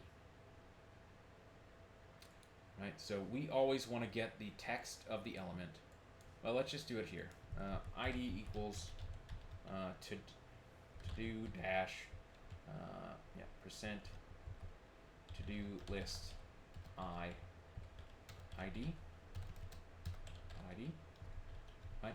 I need to be able to, in the client-side JavaScript, reference the ID of this element, and I'm gonna have to reference it so that I can remove it from the bottom list and put it in the top, and move it from the top and put it in the bottom. So it's just easier. Let's just give ourselves an ID in here. I'm gonna do the same thing up here with this one. All right, so now we can see if we reload this page, and I inspect these elements, right? Now I can see this is to do 1, this is to do 2, to do 11. So I'm gonna, instead of having to fight against this in JavaScript, I'm gonna not do this yet. So I'm just gonna say if JSON, we got the element here, right? This is the ID, so I just need to be able to, so I can get let current L equals document dot get element by ID to do dash plus to do ID. Right, so that's always going to give me that LI that we're going to move around. So if it's complete now, I need to move that element out of the other one up to top, right? So I can get that with outer HTML, right? So if I was to go, let's say console.log current L dot outer HTML, this is going to give me the entire HTML of the element in the page, right? And I can let's say document dot get element by ID to do 3. Hopefully this exists. I deleted it apparently. 5, 6. Okay, 6 dot outer HTML gives me the entirety of the HTML, including the tag that it's on. So I'm gonna take this and move it into the other element. So if it's complete, I'm gonna move it to incomplete. So I'm gonna say, well, let's first let's let HTML equal current L dot outer HTML, so that I have it in a string, because I'm gonna delete it right now. How do we remove an element from HTML? It's probably like delete an element from HTML by ID. Yeah. lm.parent. Okay, so we already have it, right? So we can do current L.parent remove child current L. So this is going to delete it from the place it was. We have the HTML stored already, so we can say document.get element by ID.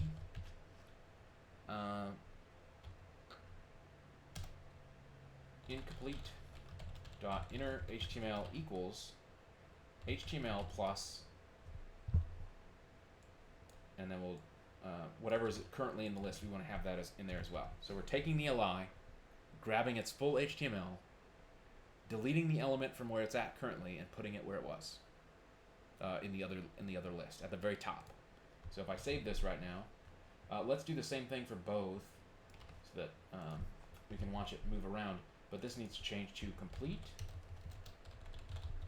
and this needs to change to complete. Right. So if we click on any anchor tag in this page, right, we're going to grab the HTML and move it up. So build a to-do list. If I click this, we should see that LI move to the very top. There's going to be a problem. It's still going to have this strike through, and it's still going to have the trash can. So we're going to have to fix that too. But cannot read property outer HTML of null. Why did it not? Okay, so we got a bug in our code here. Cannot read property outer HTML of null.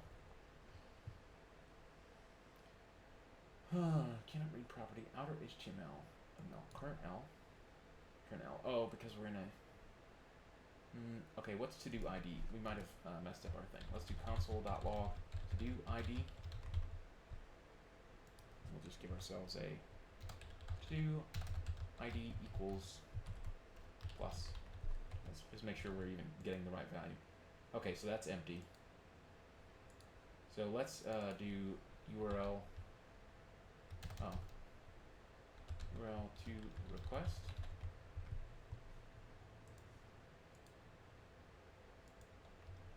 Reload our page. Oh, because there's so many slashes. So this will be actually // So let's just let's log split here. Actually, we can do this. This will be even better. We will do get attribute href so that it doesn't give us the full URL. This should work. We'll say to do ID.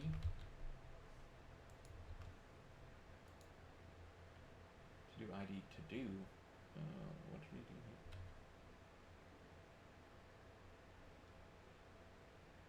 here?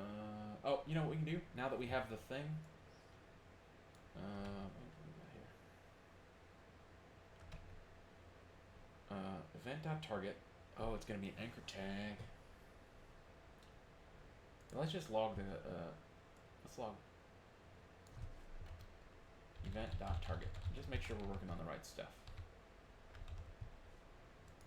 Reload the page. I'm going to click this. Event.target is the anchor tag. Href, to do, because it starts with a 1, right? So we need to make this 2. So we'll say to do ID. And this now should work.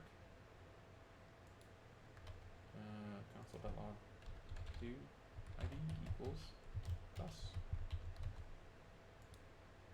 Reload the page. Yeah, to do ID 12, to do ID 2. Perfect. So we got it working now. So let's turn off all this logging. Boop. Right, and if we reload the page, right, to-do list, yeah, that moved up to the top. And if we click here, it moves to the bottom. So we just need to fix the styling of the strikes and the garbage cans. But this is all happening with JavaScript now. It's still sending the request over XML HTTP request, but we're doing this. This is all client side now, and we're interacting with the server as like an API. Okay, and if we turned off JavaScript, go ahead, Andrew. So when would you really decide whether to use the XML versus doing it the way we did it first with the back end? Because it seemed a lot easier with the back end. Yeah, less agree. less complicated. I agree. I almost always choose to do everything in the back end. I use the front end JavaScript. I'm going to go in here and maybe put in like some nice things like, are you sure? Like I'll confirm that they want to delete a thing. That's what I like to use front end JavaScript for. The only time when you might actually do it the other way around, if you were using a framework like React, or if you were working in a company where you have a very strict separation between the back-end crew and the front-end crew, the back-end crew might just give you APIs to work with data. And they'll say, here's your APIs, here's how you interact with our product, and then you build a website completely separate from the back-end. But if you're a full-stack developer, or if you have access to the back-end, I think the back-end is way easier. Because then you don't have to go through all the hassle of like, oh, okay, now I gotta delete the element and recreate the element. There's like, that's a lot of extra steps when I could just write HTML in the right spot using some EJS stuff. Yeah, when I was working on some stuff last night, and I was thinking about, using all of the back end, and then I was trying to figure out, in what instances would I use this XML. There are very specific scenarios in which you'd probably want to have your server just be serving an API. Things like your stock ticker app, for example, where it's just going to pull all the time and fetch data. You probably just want to have an API endpoint that's like fetch data. You don't want the page to reload all the time. You're probably still going to use EJS to like set up the page, set up all your menus. But then maybe from then on, when you type in a search box, it's just making API requests, because you're going to want to have that same function doing the polling and checking to make sure updates have happened or check what the current price is. If you're building a big, like Spotify, for example, is the media player, right? Like, they are famous for having all of their like the web player, the media player, all of those are just services that talk to the front end with an API. And so all of their front end developers are just querying like an endpoint that says like, here's the current stream ID or whatever. It really depends on what you're building, because there are better ways to do this than having a whole page like a to-do list like this is pretty simple. If I had made this to be API driven from the beginning, then it would probably be easier to just make this API driven versus making a back-end website and then converting it to be front end. Like, we're trying to go above and beyond so that it works for people who have their JavaScript turned off, and to have it work really nicely for people who have JavaScript turned on. If you're building something, like, I don't care about people who don't have JavaScript turned on, then make it API driven. Make your stock ticker, every second or whatever, go and get the new stock price and call it a day. But for your golf app, right, where you're like just putting in data, make that be back-end focused. I don't know. There's no right or wrong answer. And this is one of the challenges with teaching software development and teaching you how to like go and be in the world, is that like we have to teach you that like literally everything is possible. You can build it any way you want. You just have to pick a way and go for it. And when you get to your first job, or when you get to your jobs, you're going to be going into a place where almost in every scenario something is already going to exist, and the way you should do it is the way that they've already been doing it. So if they're already doing API stuff, do API stuff. If they're all back-end focused already, just keep being back-end focused. But the only time you ever have like the hard choice of what should I do is when you're building something from scratch by yourself, or starting a new project by yourself. That's when you have to decide. And usually, if it's not something that you're building for you, you're working on a team, you're working in a company, your lead engineer or your senior system architect is going to pick for you and then tell you what to do. So until you're at that level, 5 years, 10 years down the line, your job is to just implement in the way that you're told. But you should know that both are possible, or that, this is just, we're using EJS. There's like 15 other templating languages that you can use in Node. And PHP is a completely different backend language with its own syntax. Perl is the same way, Python, right? Like, there's a million ways to do things, and they're all exactly the same, except in like syntax and how you do things, and why you should use those. A lot of it comes down to preference. A lot of it comes down to what you like to build. There are pros and cons for every approach, and there's no one. Like, I wish I could just simply, easily tell you, like, you should always do this, because that would be setting you down the wrong path. All I can do is show you how to do a bunch of things, and hopefully it's kind of like practicing karate. Like, when do you kick versus when do you punch, or when do you use a hammer fist? Like, it depends on what you're trying to hit and why. If you're trying to knock somebody out in the head, maybe throw a kick, a high kick. If you're trying to block and then transition, I don't know. We just got to teach you all the techniques, and hopefully you can be creative enough to punch at the right time, kick at the right time, block at the right time. All right, it is 7:04. We'll come back and we'll maybe keep playing with this if you guys want, or we can play with something else. Let's take a break. Come back at 7:20. We mentioned it when we first started exploring this a couple weeks ago, but it kind of slipped my mind. Every time we make a request to this page, we are sending. I turned off all that JavaScript stuff, so this is like the very first version we made.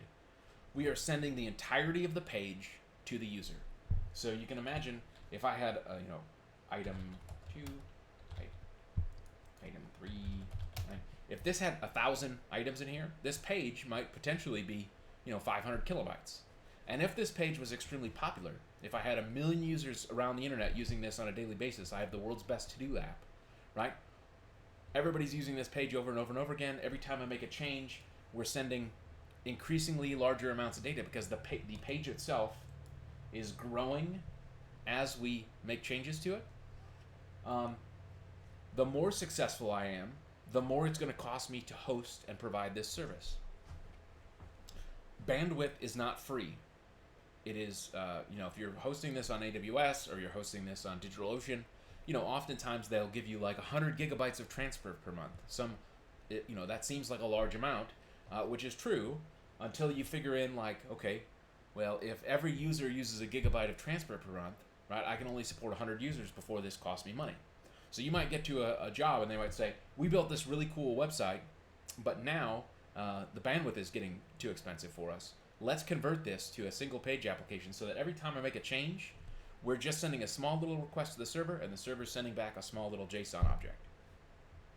So that would be one of the main reasons why you would want to choose one direction over the other. Now, we've been trying to make it complicated by saying, hey, this one app is going to support one version, and then we tried to smush in JavaScript on the front end to make that work. But generally, and I think this might be an interesting exercise to do for like the next 30 minutes, we can rewrite this completely so that like the page loads and then it's a single page application after that where every request goes in. So rather than trying to like fiddle with, let's update the HTML elements, we treat this as if we'd written it as JavaScript in the first place so that it's less cumbersome for us to just try and remove stuff and move it around. Would you guys like to do that, or do you kind of understand the concept of why you would choose one over the other? I'd like to do that. Perfect. Okay, so you're on your job. You're working at todolistcompany.com. You're there as your junior developer. You've graduated a boot camp, and they say, "Gosh, Andrew, this product is so successful. Everybody loves it, but our monthly AWS bandwidth bill is $16,000." And you say, "That seems extreme. Let's fix that. I can rewrite the front end to give us a single page application." And they say, "Well, how long will that take?" And you look at the code and you say, "Well, I think I can recreate all the functionality and have it happen in, I can build it in a week, and we can, hopefully save $16,000 a month and go back to under 100 gigabytes of transfer." And so they say, "Well, that sounds super awesome, and that would make you incredibly valuable to our company." So you got this code. Rather than trying to like fix this to be a little bit better, what we're going to do is we're going to keep this running. We're going to assume that our server exists. But one of the cool things about Express and about MySQL is that we can keep our server exactly like it is and build a brand new node package. So we'll have an API server listening on a completely different port that all of our JavaScript can interact with. And so once the page loads, if we have JavaScript turned on after that very first page load, from then on it will be a completely dynamic JavaScript page. So let's do that. So I'm going to open a new window, and let's go and make a new GitHub project so that we can do this the right way. What did we call our current repo? Gosh, I hate that it takes me here instead of here where I want to go. Repositories, to-do list. This is our main one. So we'll make a new repository, and we'll call this to-do list single page app, SPA. And we'll say, this is an Express server for hosting our single page app API for the to-do list project, right? We already have our database running. It's on our database server somewhere. But this is just going to give us an API that our JavaScript can execute so that after the page loads for the first time, whenever we make changes to it, it's going to call this API, and we will hopefully lower our monthly bandwidth. So I'm going to add a get ignore. I'm going to say this is Node.js. Okay. And I'm going to copy this information, and I'm going to pull up get bash, right? CD CBC 12, and I'm going to git clone that in there, right? So I've got my to-do list single page app. So this server is still running. We're not going to touch this code yet, but we're going to make ourselves a new API endpoint. So open folder, CBC 12, to-do list, single page app. So we know we have a couple different endpoints, and we just need to recreate this as if we were building our own standalone API. So we're going to open a file. We're going to open our terminal. We want get bash because PowerShell's ugly. And we're going to do npm init. To-do list SPA, perfect. description. All right, that's fine. Good. Eric Harrison. Yes. All right. All the same stuff we've been doing before. We're going to npm install. We don't need EJS now because we just need MySQL and Express. And we also want npm install nodemon, and we want to do save-dev so that we have that available to us as well. I'm going to go into our package JSON, and I'm going to give me a dev, and we'll say nodemon index.js.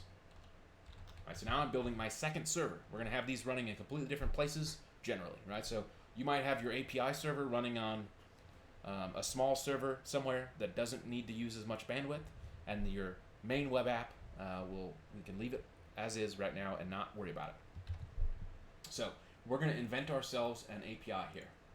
So I'm going to create a new file. I'm going to call it index.js. We're going to do const express equals require express. Const app equals express. Right, all the things we're used to. And we're going to say const MySQL equals require MySQL. And then we're going to do const connection equals MySQL dot create connection. Right? And we need to put in all the stuff from the previous page, so let's just copy it so we don't have to type. Cool. And then connection dot connect. All right. So our routes, the ones that we need we need a create. We know we need a read all. We need a update, and we need a delete, and we need update. Yeah, that's it. Right. So update will be mark as complete, incomplete. Read all is gonna when we load, it's gonna give us arrays of both lists. Create is create a new record, and delete is obviously delete. All right, so let's make our first one. Let's do read all. Let's say this is this is our primary thing, right? When our page loads, or if we ever need to get the status of like, what are my lists, right? This should return arrays of two lists, and maybe we want to have them sorted into two different objects as complete or incomplete.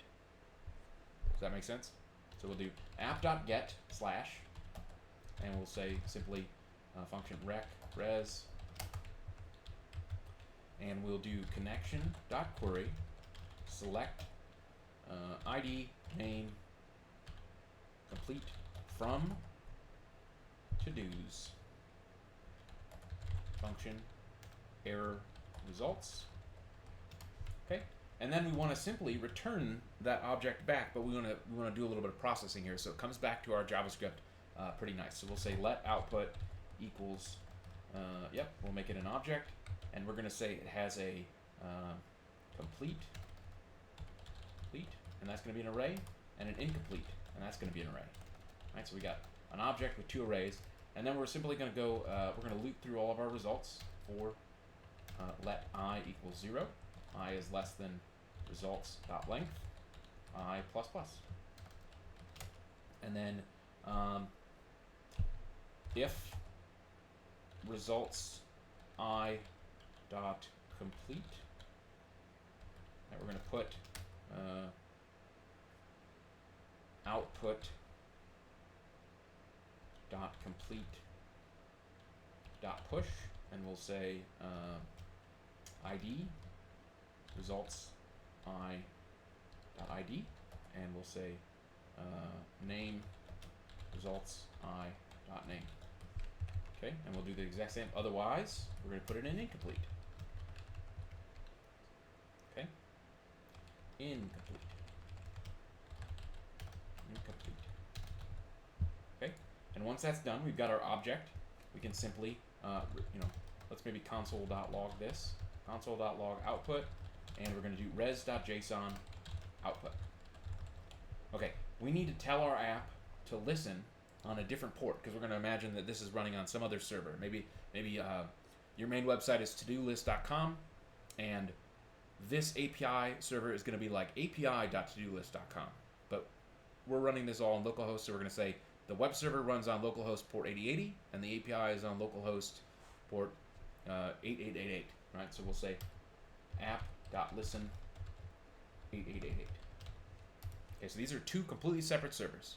We're running it here on my machine as if it's two servers on the same box, but in the real world, these are probably actually physically going to be two different machines.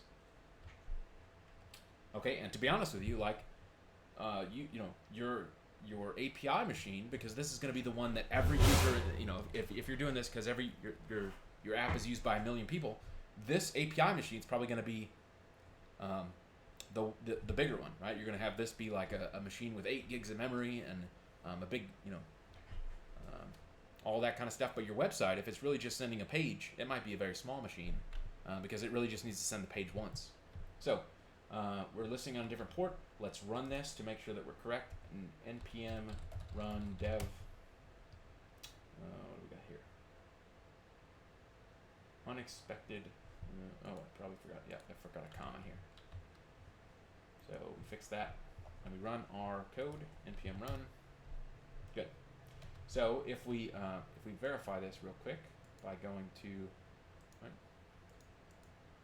So this is localhost 8080, and I'm going to pull up localhost 8888. Right, this should give us, yeah, complete is Leah buys Andrew a new hat, and incomplete is all these other ones. And we can just, see, like, these are both connected to the same database. And if we click a bunch of stuff in here, we come over here, now we can see this is our API. It's got a couple, it's the same data, it's coming from the same place, but we've built an endpoint now. And so when it's time to go, when Andrew gets around to actually like, okay, now I need to rewrite the front end to do this correctly, he has an API to work with. So let's do this. So let's finish writing our create. So we know we can do app.post. Yeah. All right. So we can say when we post to the main thing, right? Rec res. It's going to do the same code. We'll say connection.query insert into to-dos name values question mark, and we say rec.body. What do we call it? What's the name of this silly old to do, and the function is rec res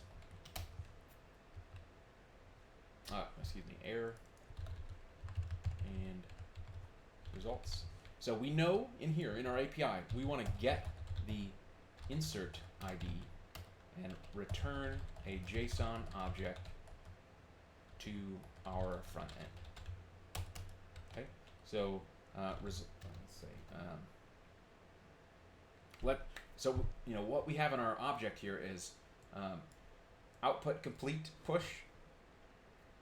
We know that if the user has just created a new record, it is incomplete. So it's going to go here. The front end is going to put this in this spot anyway, but we need to probably send back this so that it's got the information so that your JavaScript on the front end can handle this the right way. So we're going to come here and say res.json, and we're going to send ID equals results.insert ID. And the name is going to be rec.body.to-do. Now, we did forget, because we are going to be posting data to this, we need to do app.use, and then it's express.url encoded. I always forget the thing, so we're going to look it up in our other code. Extended equals true. Good. Now that code's right. Great. So that create is done. Then we're going to do update. Same thing. App. Let's do update last because we want to. We have to figure out how we're going to handle complete versus incomplete. All right. And this should be enough to like get us started, right? So you have a server running. It's got an API endpoint. So what I would do if I was in your position, Andrew, This code is all good, right? When the page loads the first time, right, like all of this code works, it loads the data from the database. This is like your initial request. The user comes to your page, you want to send back, here's all the HTML you need. But from here on out, you're going to have your JavaScript using the API to interact with the information. So you want to completely replace the content in these lists with that information, right? So what you probably would do from this point on is go back to your first page, if I can find it, and I took out our code here. Actually, what we might actually do is make it so that here. Let's comment all this out. Actually, I'm going to copy index. I'm going to copy this so we can refer back to it if we want to, right? So I'm going to say rename old index. Right. So we're inside our UL. And maybe what we actually want to do now that you're doing this is we want to put our input up here, right? Just so we can make sure we're right. So we got our two ULs here, right? So your page load is now going to be blank, and we're going to have JavaScript go and fetch that information from the API and create this content in the page itself. So we'll come in here and we'll say document dot add event listener, right? DOM content loaded, right? That's function. Okay. Inside of our JavaScript, we probably want a let todos equals object, and we'll maybe come in here and say complete incomplete. Right? This is what the server is going to return back to us. So as soon as the page is loaded, we're going to come in here and fetch. We're going to say let xhr equals new XML HTTP request, xhr dot on load function, and we'll just say todos equals json dot parse this dot response text. And we're going to say for our who we're sending it to, we're going to say xhr.open get, and the URL is going to be that full URL. So we're going to say http localhost 8888, right? So it's going to a separate server completely, and we're going to say xhr.send. Okay. And so now, if we ran this code over here in our browser, we should see that when the page loads, right? What do we got here? Has been blocked. We got to turn on cores. You would have done this on the server when you're building it, and we only have to do this because we're jumping through extra hoops to make it work locally. So let's pull up our Express allow cores. Right? So we can search Google for the code here.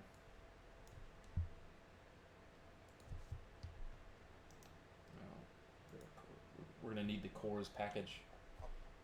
Yep. So const cores equals require cores, and then we have to tell. Yep. So app.get cores. App.use cores. So we'll do that. App.use cores. So this allows us to, from one page, communicate with the page of another server. So we have to install cores. So we'll do npm install cores. Run our page again. Okay. And now when we go back to our page to test that this is working, right? We get no errors, and if we look at our to-dos, right, we see we did indeed fetch that information from the server, and now all we have to do is create those elements. So let's do that real quickly. Back to our front end. Close this one. All right. So when this content is loaded, let's just make ourselves a function called load to-dos, right? And that load to-dos function is going to say,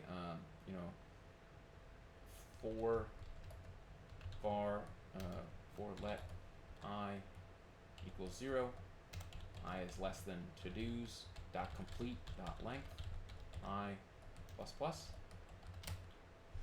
Cool, and we'll maybe say let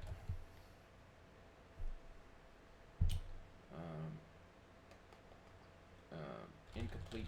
Yeah, we'll do incomplete first because that's at the top of our list. Incomplete HTML equals, right? So nothing.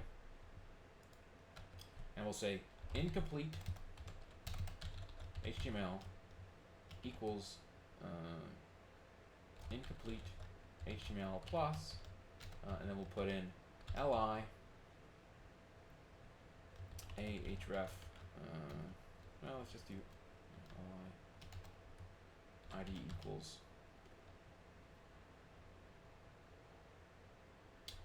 to-dos dot incomplete I dot id.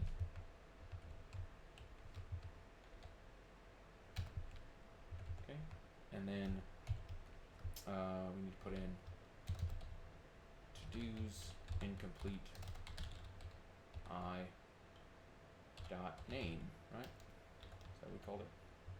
/li.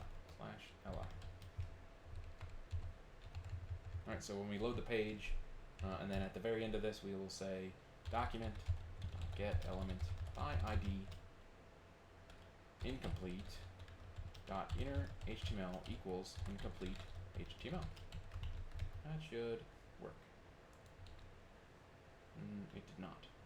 Why did it not? To-dos. Let's just make sure we have our data here. Oh, because we never called our function. Yeah. So, and we'll say it in here. Load to-dos. Perfect.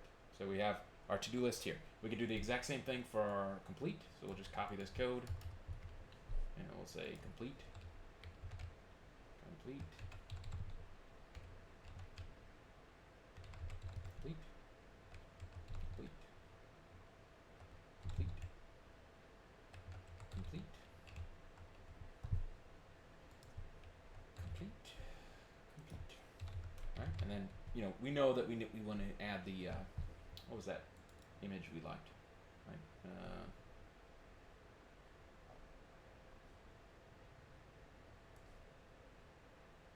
we go. This one. Yeah. Right. So this kind of gets us back to kind of where we were, and we're missing our strike as well. So we strike.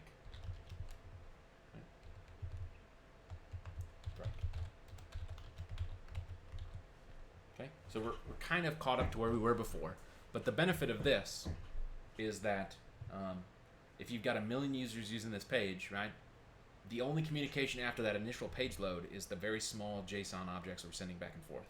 And so let's just say class equals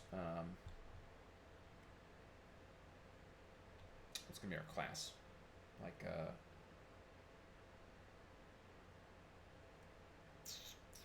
to-do item. Right, if we add to-do item on here, we add it to both of them. To-do item. Now we can add ourselves a click event on the to-do items that says, hey, when I click a to-do item, let's make that request to update the value, and then rather than worry about like, can we update the JavaScript and stuff, we'll just call load to-dos again, but we'll have moved the to-do to the right array in our data object up here. So document.getElement by ID. What do we call our body here? Oh, we can do it on, let's just do incomplete. Add event listener click function event. We probably want to make this a named function so that we can use it for both. And so we'll say something like list item click. We'll do the same thing for our complete. Okay. Then we'll make a function list item click with an event, and we'll say let to do ID. Let's first make sure that we're in an LI. Right, so we'll say if event.target.nodename equals li, if we're clicking the li itself. So we're gonna have to do something special for if we click the trash can icon. We're gonna say, perfect, let to do ID equals event.target.id, because we just added that here, right? This is the to-do list item ID.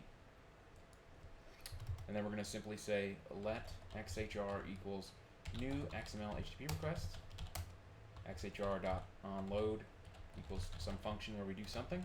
We don't know what we're going to do yet. We're going to do xhr.send, and we're going to do a put for this. So we're going to do puts for updates, and we're going to call HTTP localhost 8888 slash to do, and then plus to do ID. Right? And so maybe what we just do is, because we don't know yet what we're doing yet, we're going to say console.log JSON parse this.response text. Right, so we're just going to log the XML that comes back, and then we do xhr.open or xhr.send. I used the wrong one in the wrong order. This one is .open. Okay.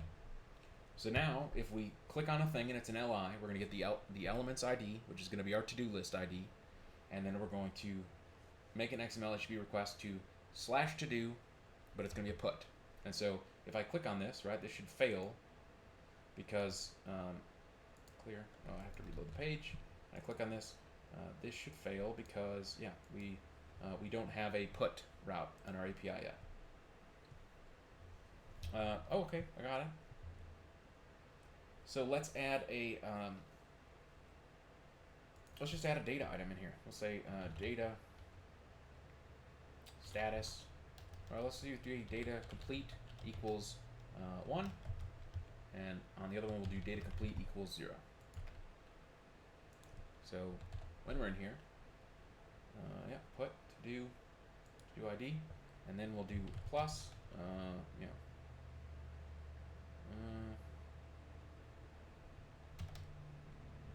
we'll do plus complete. All right, and we'll make complete be let to do let complete equals event target data set complete.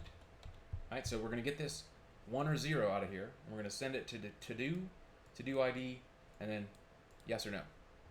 So back to our API, we can say app.put to do ID complete function res, and we'll do connection.query update to-dos set complete equals question mark where ID equals question mark. So now we know we need to send in 2 parameters. We're going to make this an array, and we're going to say rec.params.todoID, comma rec.params.complete. And then this takes a function error results, and then we want to send back the object. Right? It's not going to have an insert ID, so we're just going to send back to do ID, and we don't need to send back the name. We'll just, if we send back the to do ID, we know we're good. So our JavaScript code, where are we at? Keep losing my things. All right. So we send it. We're getting our JSON response back. It's going to just say a 1 or a 0, right? Or it's going to give us the ID. So if we clear this, let's click on one of these items, reload the page, click on build a to-do list. We should see, did we forget to send res.json? Oh, we crashed our app. To-do ID is not defined. What do you mean it's not defined? It's right there. Oh, rec.params.todoID. So we forgot to, right. So now, go back to our page. I click on this one. Yeah, we get ID 12. So that worked. But in our JavaScript, oh, okay.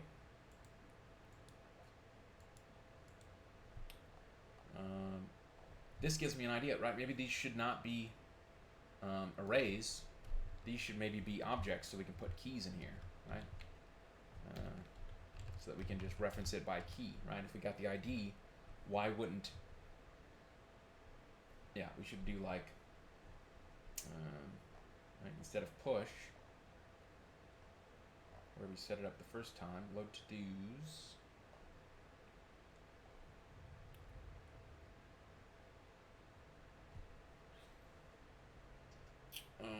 Yeah. I don't know. This is fine. We will use better JavaScript to handle this, right? So when this comes back, if complete equals 1, we need to loop through incomplete, remove the item, put it in complete, or we don't even need to do that, right? So we can just do this. Check this out, even better, right? Right, we have load to-dos here. We can just simply load our data again. Or let's even make this better. We'll say function fetch to-dos. I'm going to put this entire code in here. So fetch to-dos is always going to call load to-dos. And so all I have to do up here is say fetch to-dos. And then down here, when this is done, when it loads, I'm going to simply say fetch to-dos. Right? So we'll always get fresh data in here, regardless of if we make it complete or incomplete. So if we check our code now, we would load the page. Did it work? What do we got here? Complete. It all came back. Good. Doesn't look like it's...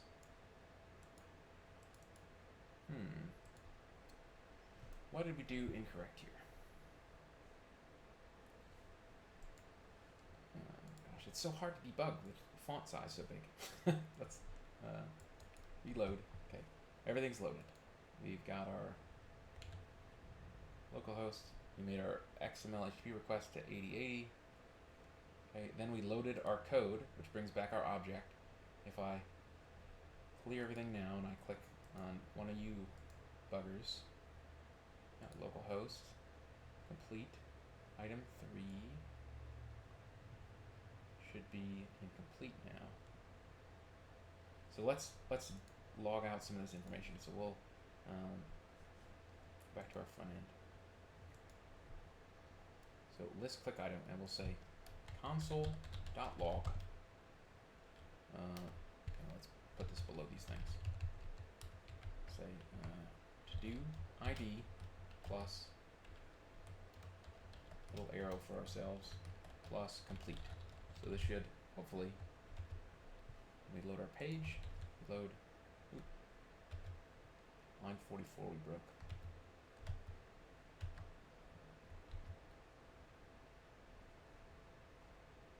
That's all good now.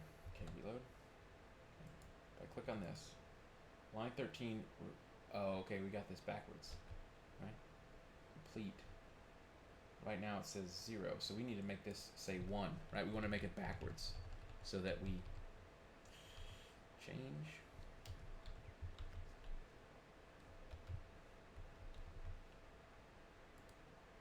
Yeah, there we go. It worked for the first one. Then it stopped working. So 13 we're marking as completed. We're sending the request with to-do ID and complete.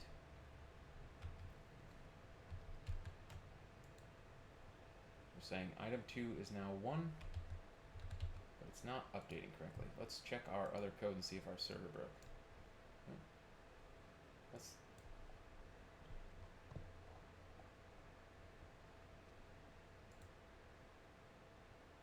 code right here. So let's just come in here and say console.log marking to-dos as to-do plus rec.params.to-do ID plus as rec.params.complete. And let's turn off this console logging down here so that we don't. Alright, so our server should have restarted. Yep, good. And if we make this a little smaller, so I click on this, marking to do 2 as 1. But did it make it as 1? Let's check. Browse. To do 2 is not 1. And how did we get a 2 in here? That doesn't make any sense either. Wait a minute. Make the to-do list super cool. That's this one. Make the to-do list super cool. We should be updating it to 1. Right? Make the to-do list super cool. Let's check our code. Insert into to-do. That's the post. To-do ID complete. Marking to-do 2 as 1. Oh, we have these backwards. You see this? That's how we got a 2 in the other thing. So our first question mark is complete, and our second question mark is the ID. So that's my fault, but that's the kind of thing that gotta pay attention to. So line these things back up nicely. And take that space away. Save. Now we should work perfectly. Yeah, now we can see these are working. So we have a problem here, and the problem is this is not an LI anymore. This is a strike. So what we probably want to do is, instead of this being a strike, right? Because we wrote pretty good code here. Yep. Let's take out the strike.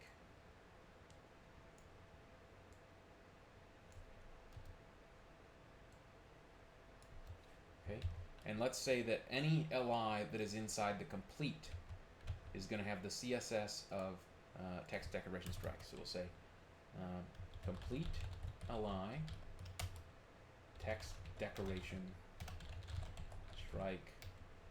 What is it? Font style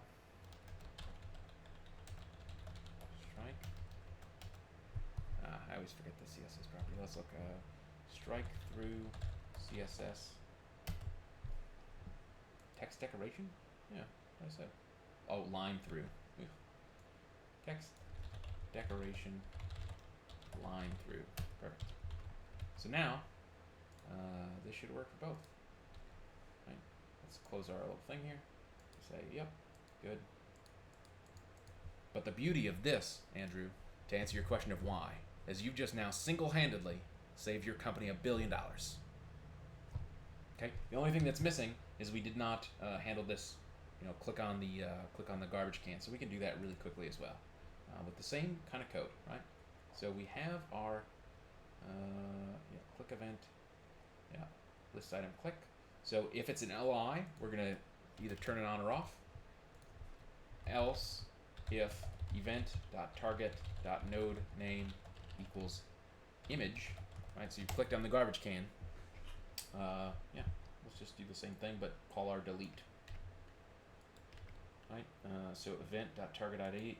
We need to do event.target.parent node.id. Right. Parent. We don't even care about complete anymore. Right. So let's say good. And we need to change this to a delete. And we can take out the complete. So go back to our API, and we'll simply say app.delete to-do ID function rec.res,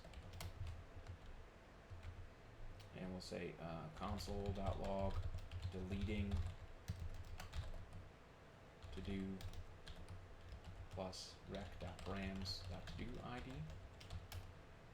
And then we'll do connection.query. Delete from to-dos where ID equals question mark. And this is rec.params.to-do ID.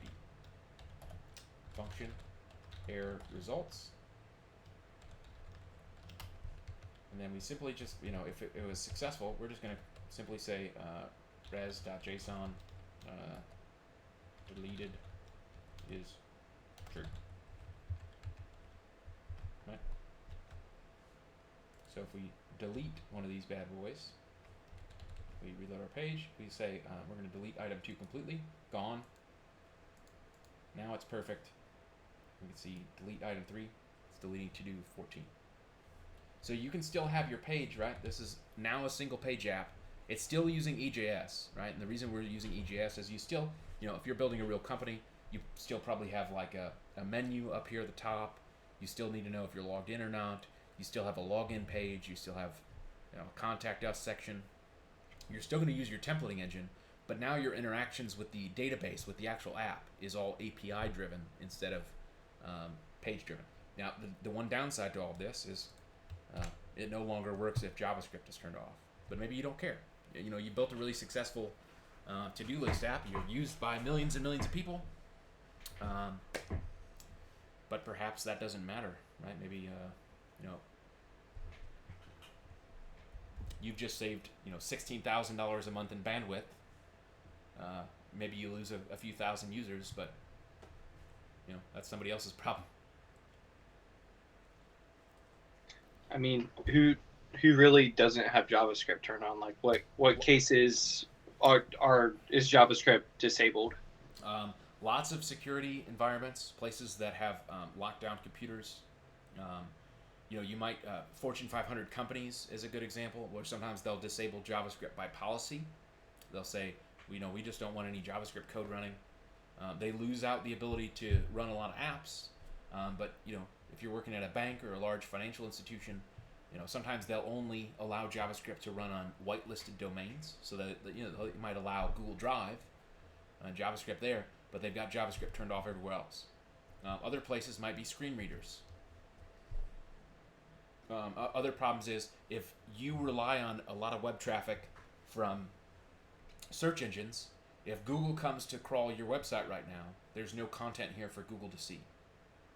So a web spider has JavaScript turned off a lot of times. So there are lots of reasons to have your content be loaded.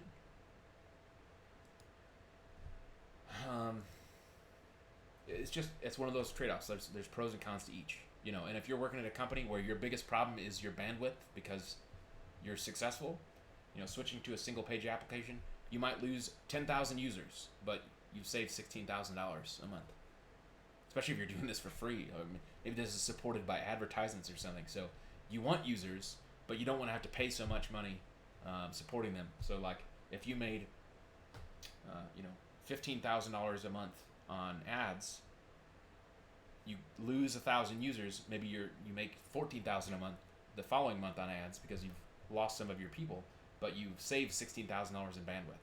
So you're up $13,000 now. But it's really easy to build both. You can build an API and have it be there and available. You can build the front end and have that be interactive. Those would be kind of those two scenarios.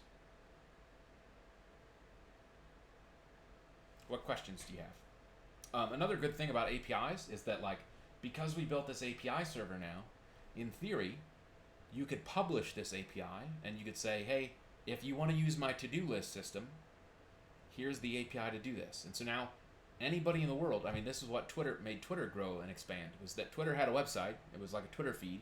But way back in the early days when Twitter was first launched, their client sucked. And so a whole bunch of companies came about and started building their own Twitter clients. They're using the Twitter platform for communication, but you didn't do it through the website. They did it through, TweetDeck or Twitter on your phone, all these different little mobile apps, so that everyone would use the system, but without necessarily using Twitter's website and Twitter having to pay for all that extra bandwidth. So now you have an API that this website can use. You can to what the guest speaker today was talking about. Like, this API is testable, so you can always, we could write automated tests that says, hey, make sure that when I mark a thing as complete, it returns the value as complete. Like, all of those things are easily tested. Whereas the website front end, as she mentioned, is harder to test. You have to use something like Selenium to test this.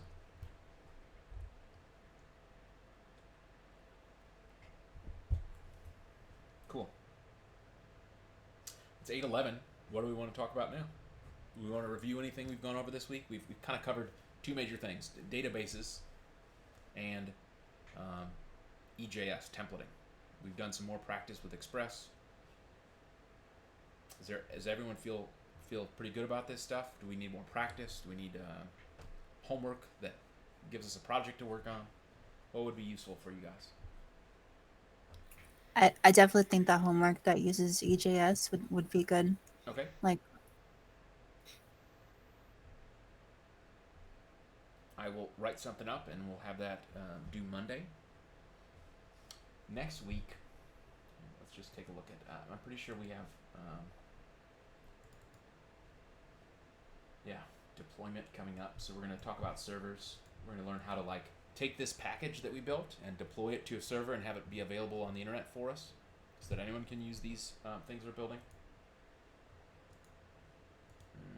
Talk a little bit about design and so today the guest speaker was talking about agile software development. That's a methodology where you do basically sprints, where you say for 2 weeks we're going to work on these 6 things.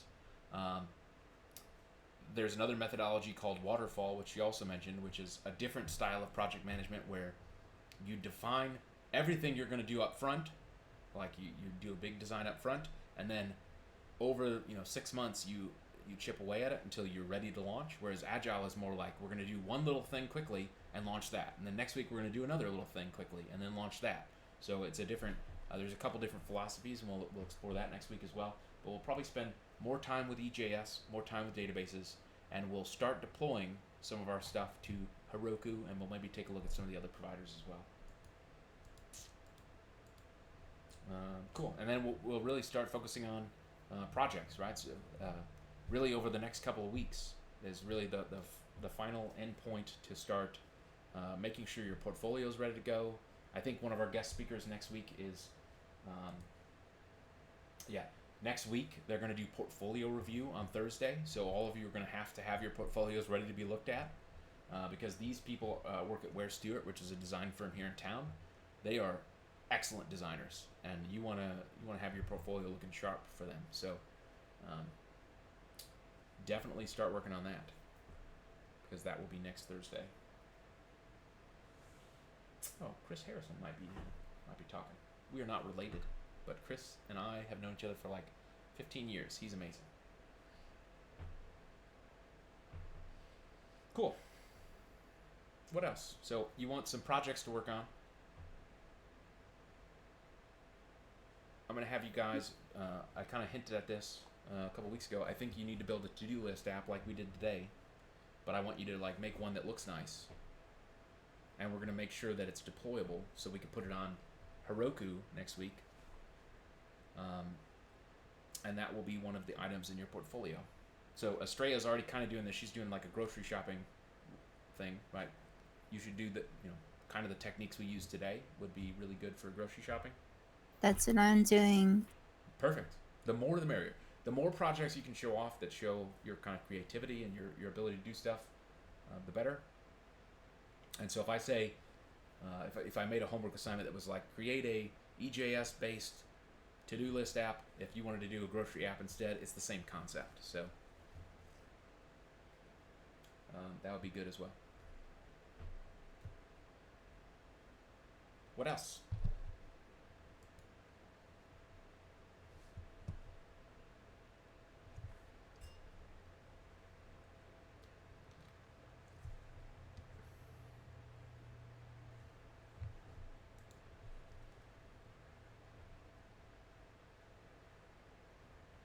You guys are ready to go into the job market? You guys fired up? You excited to graduate and get your first jobs?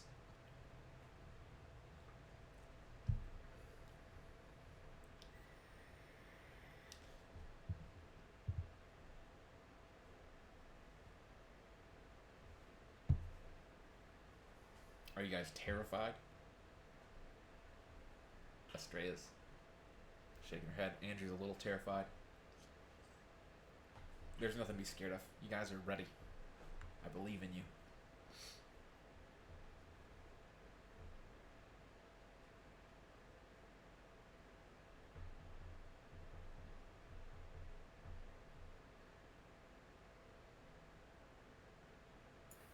So I saw design was on next week's thingy. How